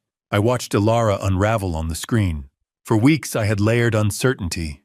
White roses, whispers, messages, each one small on its own. Together, crushing. Yes, I said after a moment. But beneath that answer, something else stirred. Not regret. Not mercy. Fatigue. I was 72 years old. I had buried my wife. I had almost died on a train floor because the woman I trusted had decided I was worth more as a policy payout than as a living man. And tomorrow I would stand in front of her again. Flesh and blood. Vincent muted the audio feed. The house on the screen still glowed with every light turned on. Ilara sat trembling. Garrett paced. The haunting had ended. What came next would not be psychological. Tomorrow, Vincent said. Yes. Tomorrow there would be no speakers, no distortions, no technological illusions. Tomorrow Ambrose Winthrop would walk through that door. I picked up my phone and sent a single message. Tomorrow, 10 a.m., be there. It took less than 10 seconds for Everett to reply. I'll be there, Dad. I stared at those words longer than I expected to. For weeks I had operated as a ghost, unseen, unheard, moving through wires and cameras. Tomorrow I would reclaim my name. I closed the laptop. The cabin fell into darkness. For the first time since the train station, silence felt different. Not heavy, not uncertain. Final. One more night, I murmured. Vincent didn't respond. Outside wind moved through the pine trees. Inside, I lay back on the narrow cabin bed and closed my eyes. Tomorrow the ghost would step into the light. Tomorrow Ilara and Garrett would face consequences not whispered through speakers, but spoken directly with evidence in hand. Tomorrow there would be no more shadows. Ambrose Winthrop would come home, and nothing, absolutely nothing, would ever be the same again. Before I tell you what happened, the moment I walked back through that door, I want to hear from you. When Ilara sees me standing there alive, what do you think she'll do? Will she collapse under the weight of it all, or will she try one last lie? Comment 1 if you think she breaks down. Comment 2 if you think she fights back. Or write still here, so I know you're walking this road with me. And one quick note, parts of what follows are shaped for storytelling and reflection. If that's not for you, this is your moment to step away. I walked through the front door at exactly 10 o'clock in the morning, 5 weeks after Ilara thought she'd gotten rid of me for good. The look on her face, pure, absolute terror, was worth every sleepless night in that cabin. The last time I'd stood in this house, I was getting ready to board a train to visit my sister. I'd kissed my daughter-in-law on the cheek.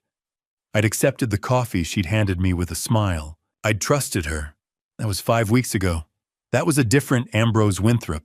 The man who walked through the door today knew exactly what Ilara was capable of. And I'd brought receipts. Ilara was sitting on the living room couch when I entered, a coffee mug trembling in her hands. She looked terrible, dark circles under her eyes, hair unwashed, skin pale as paper. The haunting had done its work. She hadn't slept properly in days, maybe weeks. Garrett sat beside her, his hand on her knee, in what was probably meant to be a comforting gesture. He looked better than she did, but not by much. His suit was rumpled, his tie loose. They both looked like people who'd been living in fear. Good. I didn't say anything at first. I just closed the door behind me with a quiet click that seemed to echo through the house. The sound made Ilara's head snap toward me. Our eyes met. The coffee mug slipped from her fingers and shattered on the hardwood floor, sending coffee and ceramic shards across the room. Neither of us moved to clean it up. You're gone. Ilara whispered, her voice so faint I almost didn't hear it. You're supposed to be gone. I walked further into the room, my footsteps measured and deliberate. I was wearing my gray suit, the same one I'd worn to Angela's funeral 4 years ago. Professional, respectable, the kind of outfit you wear when you're about to deliver a verdict. I'm very much alive, Ilara, I said calmly. No thanks to you. Garrett stood up quickly, positioning himself slightly in front of Ilara, protecting her. The irony wasn't lost on me. He was trying to shield her from the man they'd both tried to eliminate, Mr. Winthrop. Garrett said, his lawyer voice kicking in despite the shock on his face. We thought everyone thought you were missing. Where have you been? The police have been searching. Have they? I interrupted, setting my leather briefcase down on the coffee table. The sound of it hitting the wood made both of them flinch. That's interesting, because I haven't seen much evidence of an active search. What I have seen is Ilara filing an insurance claim. $2.5 million. That's quite a lot of money to collect on someone who's only been missing 5 weeks, isn't it? Ilara's face went even whiter, if that was possible. She opened her mouth, but no sound came out. How did you... Garrett started, then stopped himself. Too late. The question alone was an admission that the insurance claim existed. How did I know? I smiled, but there was no warmth in it. Let's just say I've been keeping an eye on things. That's when Everett walked out from the kitchen, a coffee mug in his hand. He'd been waiting there just as we'd planned. His presence was the final piece, the betrayal Ilara wouldn't see coming. Ilara's eyes went wide when she saw her husband. Everett, she breathed, reaching out toward him. Thank God you're here. Your father, I don't understand what's happening. I know what you did, Ilara. Everett said, his voice flat and cold, in a way I'd never heard before. He stayed where he was, didn't move closer to her. Dad told me everything. Ilara looked back and forth between us, her breathing getting faster, more panicked. Told you? What did he tell you? Everett, baby, your father has been through something traumatic. He's not thinking clearly. Don't, Everett cut her off. Don't lie to me anymore. I've seen the evidence. I know what you tried to do. Ilara's composure finally cracked completely. She sank back onto the couch, her hands covering her face. Her shoulders shook. For a moment, I almost felt sorry for her. Almost. I can explain, she said, her voice muffled by her hands. I was desperate. We were so far in debt, and I didn't mean I never wanted to actually what? I asked, my voice sharp. Eliminate me, collect my life insurance, steal everything I spent my life building. Garrett stepped forward, and I could see him shifting into lawyer mode, trying to salvage whatever he could. Ambrose, you don't have any proof of any of this. Whatever you think happened. Actually, Mr. Sullivan, I said, reaching for my briefcase, I have quite a lot of proof.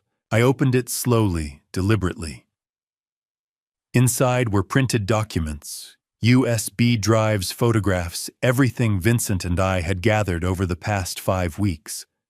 Every piece of evidence, every recorded conversation, every damning detail. I pulled out the first folder and placed it on the coffee table between us. The tab read, Riverside Station Security Footage. Should we start with the video from the train station? I asked, looking directly at Alara. On the one where you add something to my coffee. Or would you prefer to discuss the insurance claim first? The one where you list Garrett as a secondary beneficiary for 30% of the ITO payout $750,000 for his trouble. Garrett's face went pale. Alara's hands dropped from her face, and I could see the moment she realized just how much I knew, just how completely her plan had unraveled. Or maybe, I continued pulling out another folder. We should talk about the phone records, the ones showing you and Garrett have been in daily contact for the past 6 months, long before I supposedly went missing. Or the recordings of your conversations, the ones where you discuss how to make sure I didn't survive the train ride. I pulled out a third folder, this one thicker than the others. There's also your financial records. $265,000 in debt. Loans from some very questionable sources. The kind of people who don't just send collection letters when you can't pay. Alara was crying now, her whole body shaking. Garrett had gone very still, his face expressionless. He was calculating, I could tell, trying to figure out if there was any legal angle he could work any way to discredit what I had. There wasn't. Where did you get all this? Garrett asked quietly. This kind of surveillance phone records security footage that's not legal without a warrant. You're right, I said. Which is why I'm not going to the police with it. Not yet, anyway. Both of them looked up at that hope flickering in their eyes. That's what I'd been waiting for. I'm not going to the police. I repeated, because I want something else first. I want to hear you say it, Alara. I want you to admit what you did. Every detail. Every calculation. Every moment you spent planning how to get rid of me. I leaned forward, my hands flat on the table. And then we're going to have a conversation about what happens next. Because here's the thing, I've been gone for 5 weeks. Legally, I can stay gone. I can disappear again, and this time it'll be my choice. The insurance claim will be denied. The investigation will go nowhere. And you'll spend the rest of your life wondering if I'm watching, if I'm listening, if I'm going to show up again when you least expect it. I picked up one of the USB drives and held it up. Or, I said slowly, you can tell me the truth, all of it, right now. And maybe we can find a way forward that doesn't end with both of you in prison. The room fell silent except for Alara's quiet sobbing and the sound of morning traffic outside. Everett stood motionless by the kitchen door, his face unreadable. Garrett's jaw was clenched so tight, I could see the muscle jumping. I placed the USB drive back on the table and sat down in the armchair across from them, crossing my legs. Professional, patient. Sugin, I said. Who wants to start? I laid the evidence out slowly, deliberately, one piece at a time, watching Alara's composure disintegrate with each new detail. This wasn't about revenge. Not anymore. This was about clarity, about stripping every excuse away until only truth remained. It was 10:15 a.m. Detective Lauren Beckett would be at the front door in exactly 15 minutes. Vincent had ensured that. 20 minutes earlier, he had placed an anonymous call reporting that Ambrose Winthrop, long missing, had just been seen entering his own residence. Lauren Beckett was not the kind of detective who ignored anomalies. She would come. The coffee table between us resembled an evidence board torn from a courtroom drama, stacks of printed call logs, highlighted financial statements, USB drives, time-stamped photographs. Alara and Garrett sat rigidly on the couch opposite me, no longer comfortable conspirators, but something else entirely. Defendants. Let's begin with the timeline, I said, pulling a sheet forward. It was a spreadsheet of dates and durations. 6 months ago, Ilara, your communication pattern with Garrett shifted dramatically, from occasional contact to daily calls. Some days, multiple calls. I slid 3 pages of phone records toward them, yellow highlights streaking across the columns. At first, I considered the possibility of an affair. I continued evenly. That would have been the simpler explanation. Ilara flinched. But then I noticed something more interesting. I tapped a cluster of dates. These calls coincide precisely with your inquiries into my life insurance policy. 3 calls to the insurance company in 1 week. Questions about payout timelines. Questions about what happens when a policyholder goes missing. Ilara's hands trembled violently in her lap. I was organizing things, she whispered, making sure. Were you? I interrupted gently. I withdrew another document and laid it flat. This is your credit report from 4 months ago. $265,000 in outstanding debt. Credit cards maxed. High-interest personal loans. And here I pressed my finger against a line, a private lender known for aggressive collection practices. Garrett shifted in his seat. Financial hardship does not equal intent, he said, though his voice lacked its earlier authority. It establishes motive, I replied. Desperation narrows morality. I turned toward the laptop and opened a new file. Now let's examine the morning of my disappearance. A traffic camera feed appeared on screen. Ilara's vehicle pulling into a pharmacy parking lot 30 minutes before she met me at Riverside Station. The timestamp glowed in the lower corner. She entered the building. 8 minutes later, she exited carrying a small paper bag. Vincent contacted the pharmacy, I said calmly. You purchased motion sickness medication, a potent formulation. Garrett leaned forward. That proves nothing. Except that the medication was never used, I said. The pills remain untouched in the bottle found in your bathroom cabinet. Ilara's breathing grew uneven. What you requested behind the counter, I continued, was the liquid compound version. Faster absorption, easier to conceal. Garrett's jaw tightened. I reached for another folder. 3 months ago, Mr. Sullivan, you opened a separate savings account. Joint access with Ilara. Small incremental deposits kept deliberately below reporting thresholds. I met his gaze. A preparation fund. $750,000 divided gradually would avoid immediate scrutiny. That account is legitimate, Garrett insisted. With my daughter-in-law as co-holder, I asked softly. Explain the business model. Silence. Then I lifted the small digital recorder from the table. This may interest you most. Garrett's eyes flickered. 2 years ago, I installed a comprehensive smart home system. You assisted with its design. His face went still. Vincent reactivated archived pathways. I pressed play. Ilara's voice filled the room. We need to make sure he doesn't survive the train ride. Once the medication kicks in, he'll just disappear. No body means no immediate investigation. Garrett's voice followed. And the insurance. We wait 4 weeks. Long enough to avoid suspicion. I stopped the recording. I have 17 additional files, I said quietly. Hours of planning, contingencies, risk assessments. Garrett swallowed. That's illegal surveillance. None of it is admissible. Perhaps, I said, but admissibility is only one component of truth. I lifted the insurance claim itself, $2.5 million. Ilara as primary beneficiary. Garrett Sullivan as secondary 30%. I let the math hang in the air. $750,000. Ilara broke then. Full sobs, deep, gasping, uncontrolled. I didn't have a choice, she cried. They were threatening me. I was drowning. Garrett said. Ilara. Garrett snapped, grabbing her arm. She jerked free. No, I can't do this anymore, she screamed.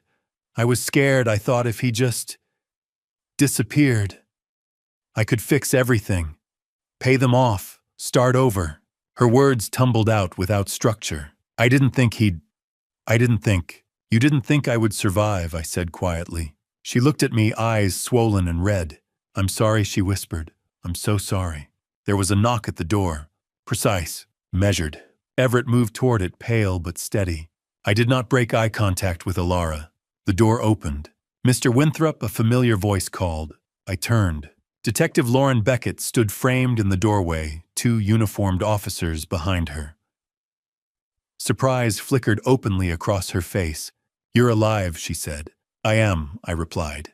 She stepped inside slowly, gaze sweeping the room, the shattered mug, the documents, the recorder. "What's going on here?" she asked. I gestured to the coffee table. "A great deal." Her eyes landed on Alara still shaking on the couch, then on Garrett rigid and silent. Lauren stepped closer to the table. "May I, please?" She picked up the first folder, flipped it open, scanned the highlighted call logs, moved to the pharmacy footage, the insurance documentation. She did not rush. She absorbed. "What is this?" she asked quietly. "A pattern," I said, "and a confession." Ilara let out a strangled sob.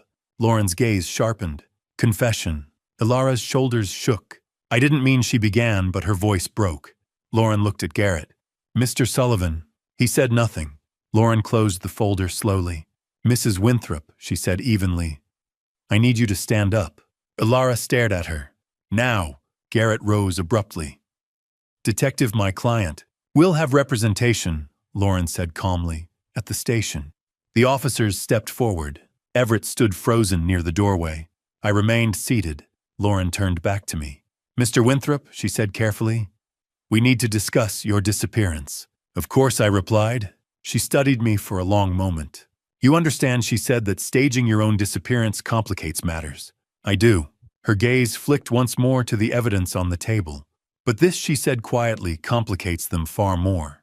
She nodded to the officers. Ilara was lifted gently from the couch. Garrett's face had drained of color.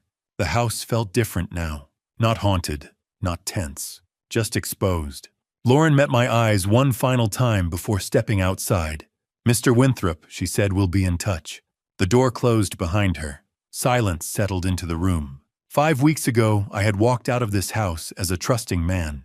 Now I stood within it as something else entirely. Not vengeful, not triumphant, just finished. The truth once uncovered has a weight to it. And finally, it had landed. They cuffed Ilara first, then Garrett. I stood in the doorway watching them led toward separate police cars, and I felt nothing. No triumph, no satisfaction, only a deep exhaustion that settled into my bones. Ilara was still crying as Detective Beckett read her rights. The words were calm and practiced, delivered with the precision of someone who had said them hundreds of times before.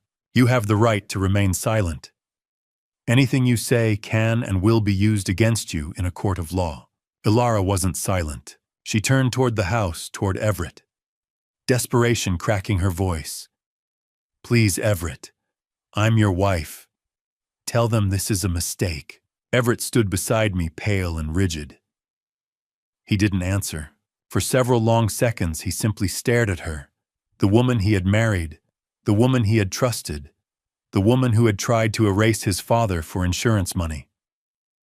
Then he turned away. That was when Ilara finally understood. It wasn't just over between her and me. It was over between her and Everett. Every calculation she had made, every lie she had told, had destroyed her entire life. Garrett said nothing as officers led him to the second patrol car. His eyes stayed fixed on the ground.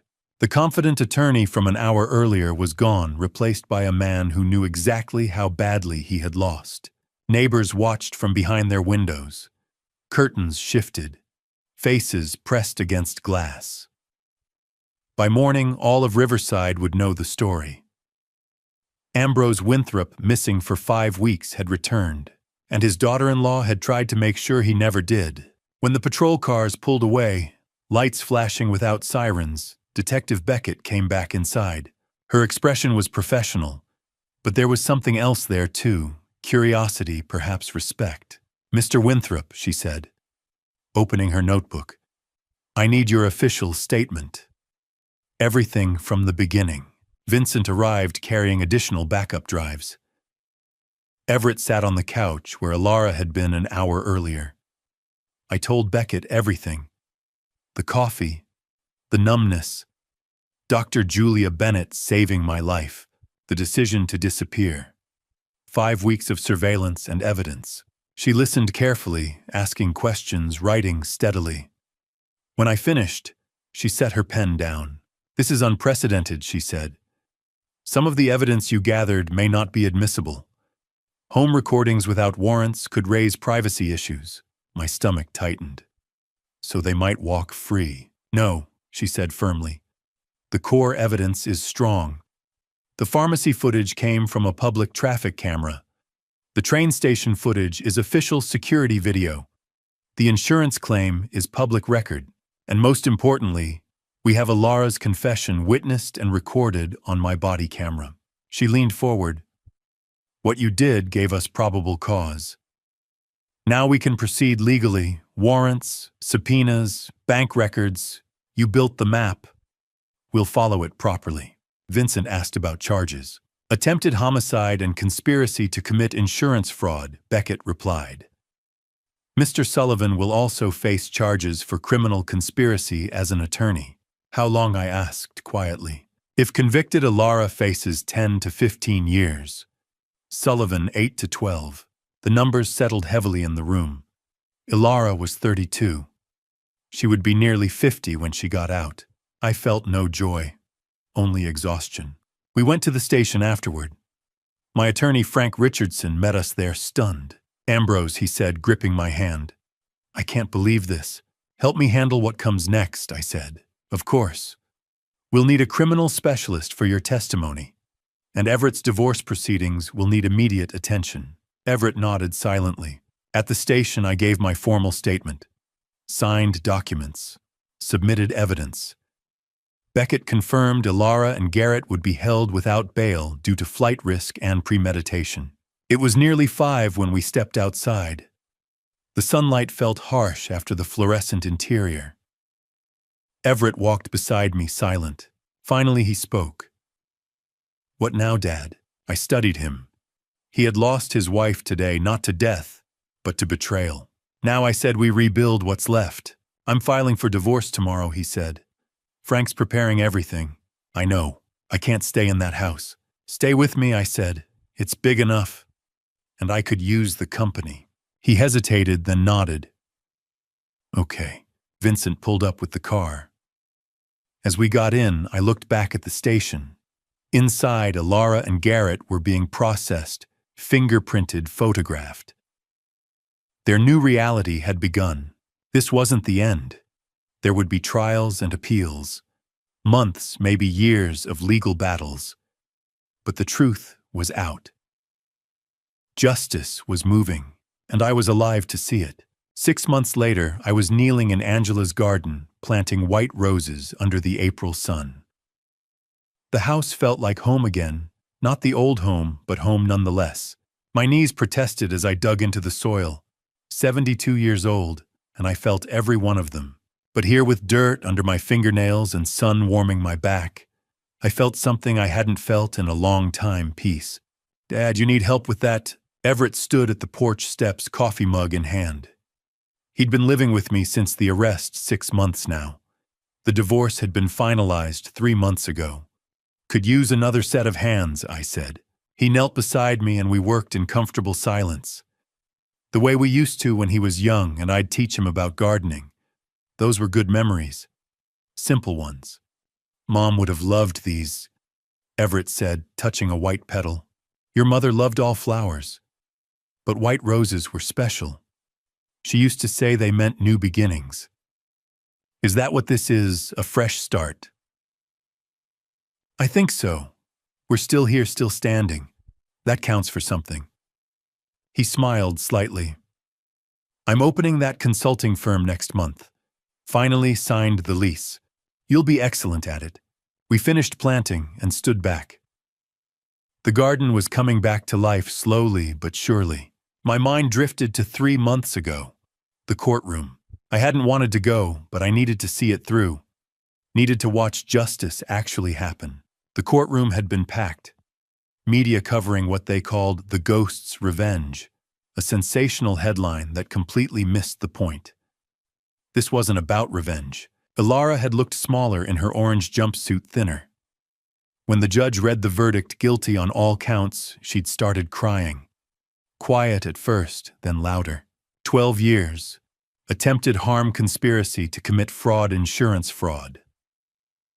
12 years in federal prison. Garrett Sullivan got 10 years. His law license was revoked. His career, like Alara's life, was effectively over. When Alara was let out, she'd looked at Everett one last time. She'd mouthed something, maybe, "I'm sorry." It didn't matter. Everett hadn't looked back. His hand had found mine, then gripping tight, and we'd sat there together until the courtroom emptied. That evening, Vincent came over for dinner. It had become a weekly tradition, the three of us gathering around the dining table, the same table where Angela used to sit. How's the business?" Vincent asked Everett. "I'm growing. I've got 3 clients already." "Word of mouth is the best advertising," Vincent said. We ate and talked about mundane things, business plans, the weather, Vincent's latest project. Normal conversations, the kind of evening that felt precious now. After dessert, Everett asked the question I'd been waiting for. "Dad, do you regret it?" "Everything you did, the haunting, the surveillance, all of it." I set down my coffee cup and thought about it. Really thought about it. "I regret that it had to happen," I said. "I regret that someone I trusted was capable of that. I regret that your marriage ended the way it did." I looked at my son. "But do I regret fighting back? No. Sometimes standing up for the truth is all we have." Everett nodded slowly. "She wrote me a letter last month. From prison. I hadn't known that." "Did you read it?" "Yeah. She said she was sorry, that she was desperate and made terrible choices. She asked if I'd forgive her someday. Will you?" "I don't know. Maybe, but not today. Not for a long time." "That's fair. Forgiveness isn't something you can rush." Vincent raised his coffee cup. "To moving forward, whatever that looks like." We clinked our cups together. After Vincent left, I sat alone on the porch in Angela's old chair. The white roses we'd planted swayed in the evening breeze, their fragrance drifting across the yard. I closed my eyes and whispered into the gathering darkness. "I'm still here, sweetheart. Still fighting. Still living." And for the first time in months, maybe years, I felt at peace. Not happiness. Peace and happiness aren't always the same thing. Angela's death had taken happiness from me 4 years ago. Ilara's betrayal had taken my sense of safety 6 months ago. But peace was something I could build again. The roses would bloom by June. Everett's business would open in May. Life would continue scarred, but steady. Justice wasn't revenge. It was standing up for truth even when it cost everything. It was choosing to live when someone wanted you gone. It was planting white roses in April and believing they would bloom. The evening air was cool. Inside, I could hear Everett washing dishes, humming something under his breath. A normal sound. A living sound. I smiled into the darkness and stood up. There was still work to do, gardens to tend, a son to support, a life to rebuild. But tonight, on this porch, in this moment, I was exactly where I needed to be. Home. And to you who stayed until the very end of this family story, I want to leave you with something honest. I never set out to become the man who vanished for 5 weeks and watched his own home through a laptop screen like a restless ghost. That was never the legacy I imagined for myself. It's not the kind of story a grandfather hopes to pass down one day. But sometimes life corners you. Sometimes it forces a choice. Do you lie down and let the darkness swallow you, or do you stand up and fight for the truth? I chose to stand. Looking back, I can admit this without pride. I made mistakes. When Alara handed me that coffee at the train station, I accepted it without hesitation. I trusted her completely. Maybe God was testing my discernment. Maybe he was reminding me that blind trust without wisdom can become its own form of foolishness. Either way, the lesson was painful. Not everyone who smiles at you carries loyalty in their heart. Some smiles hide calculation. Some kindness hides intent. People might call what I did dad revenge. They might place it alongside dramatic grandpa stories where the older man outsmarts everyone in the end. But this was never about rage.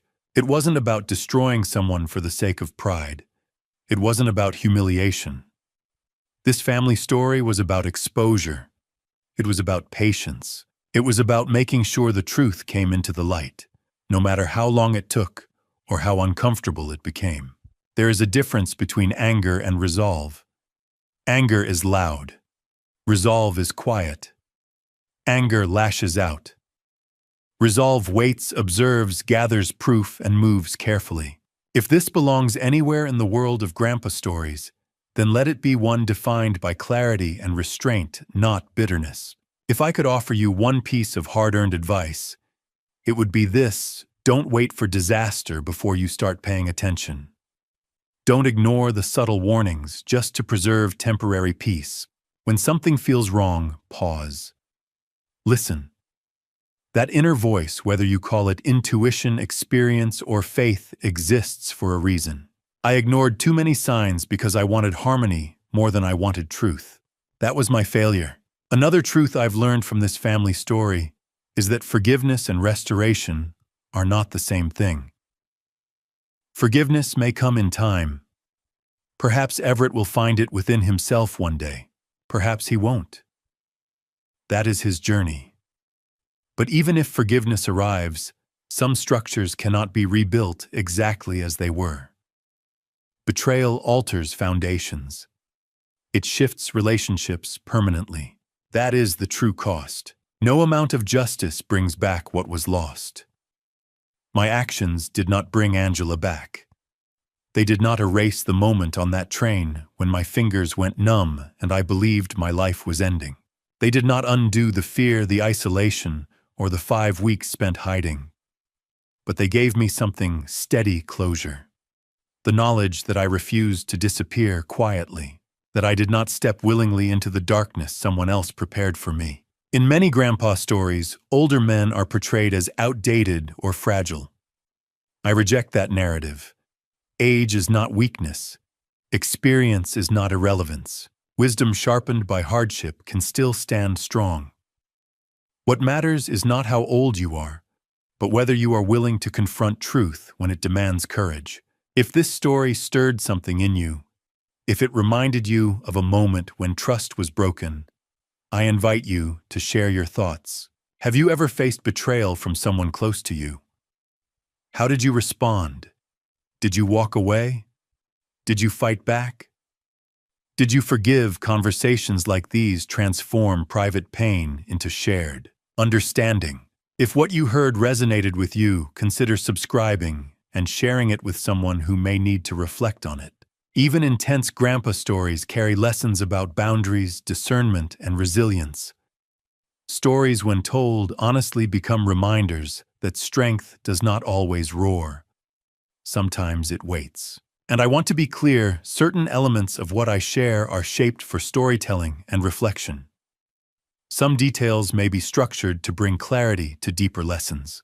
If this style of storytelling isn't for you, I respect that completely.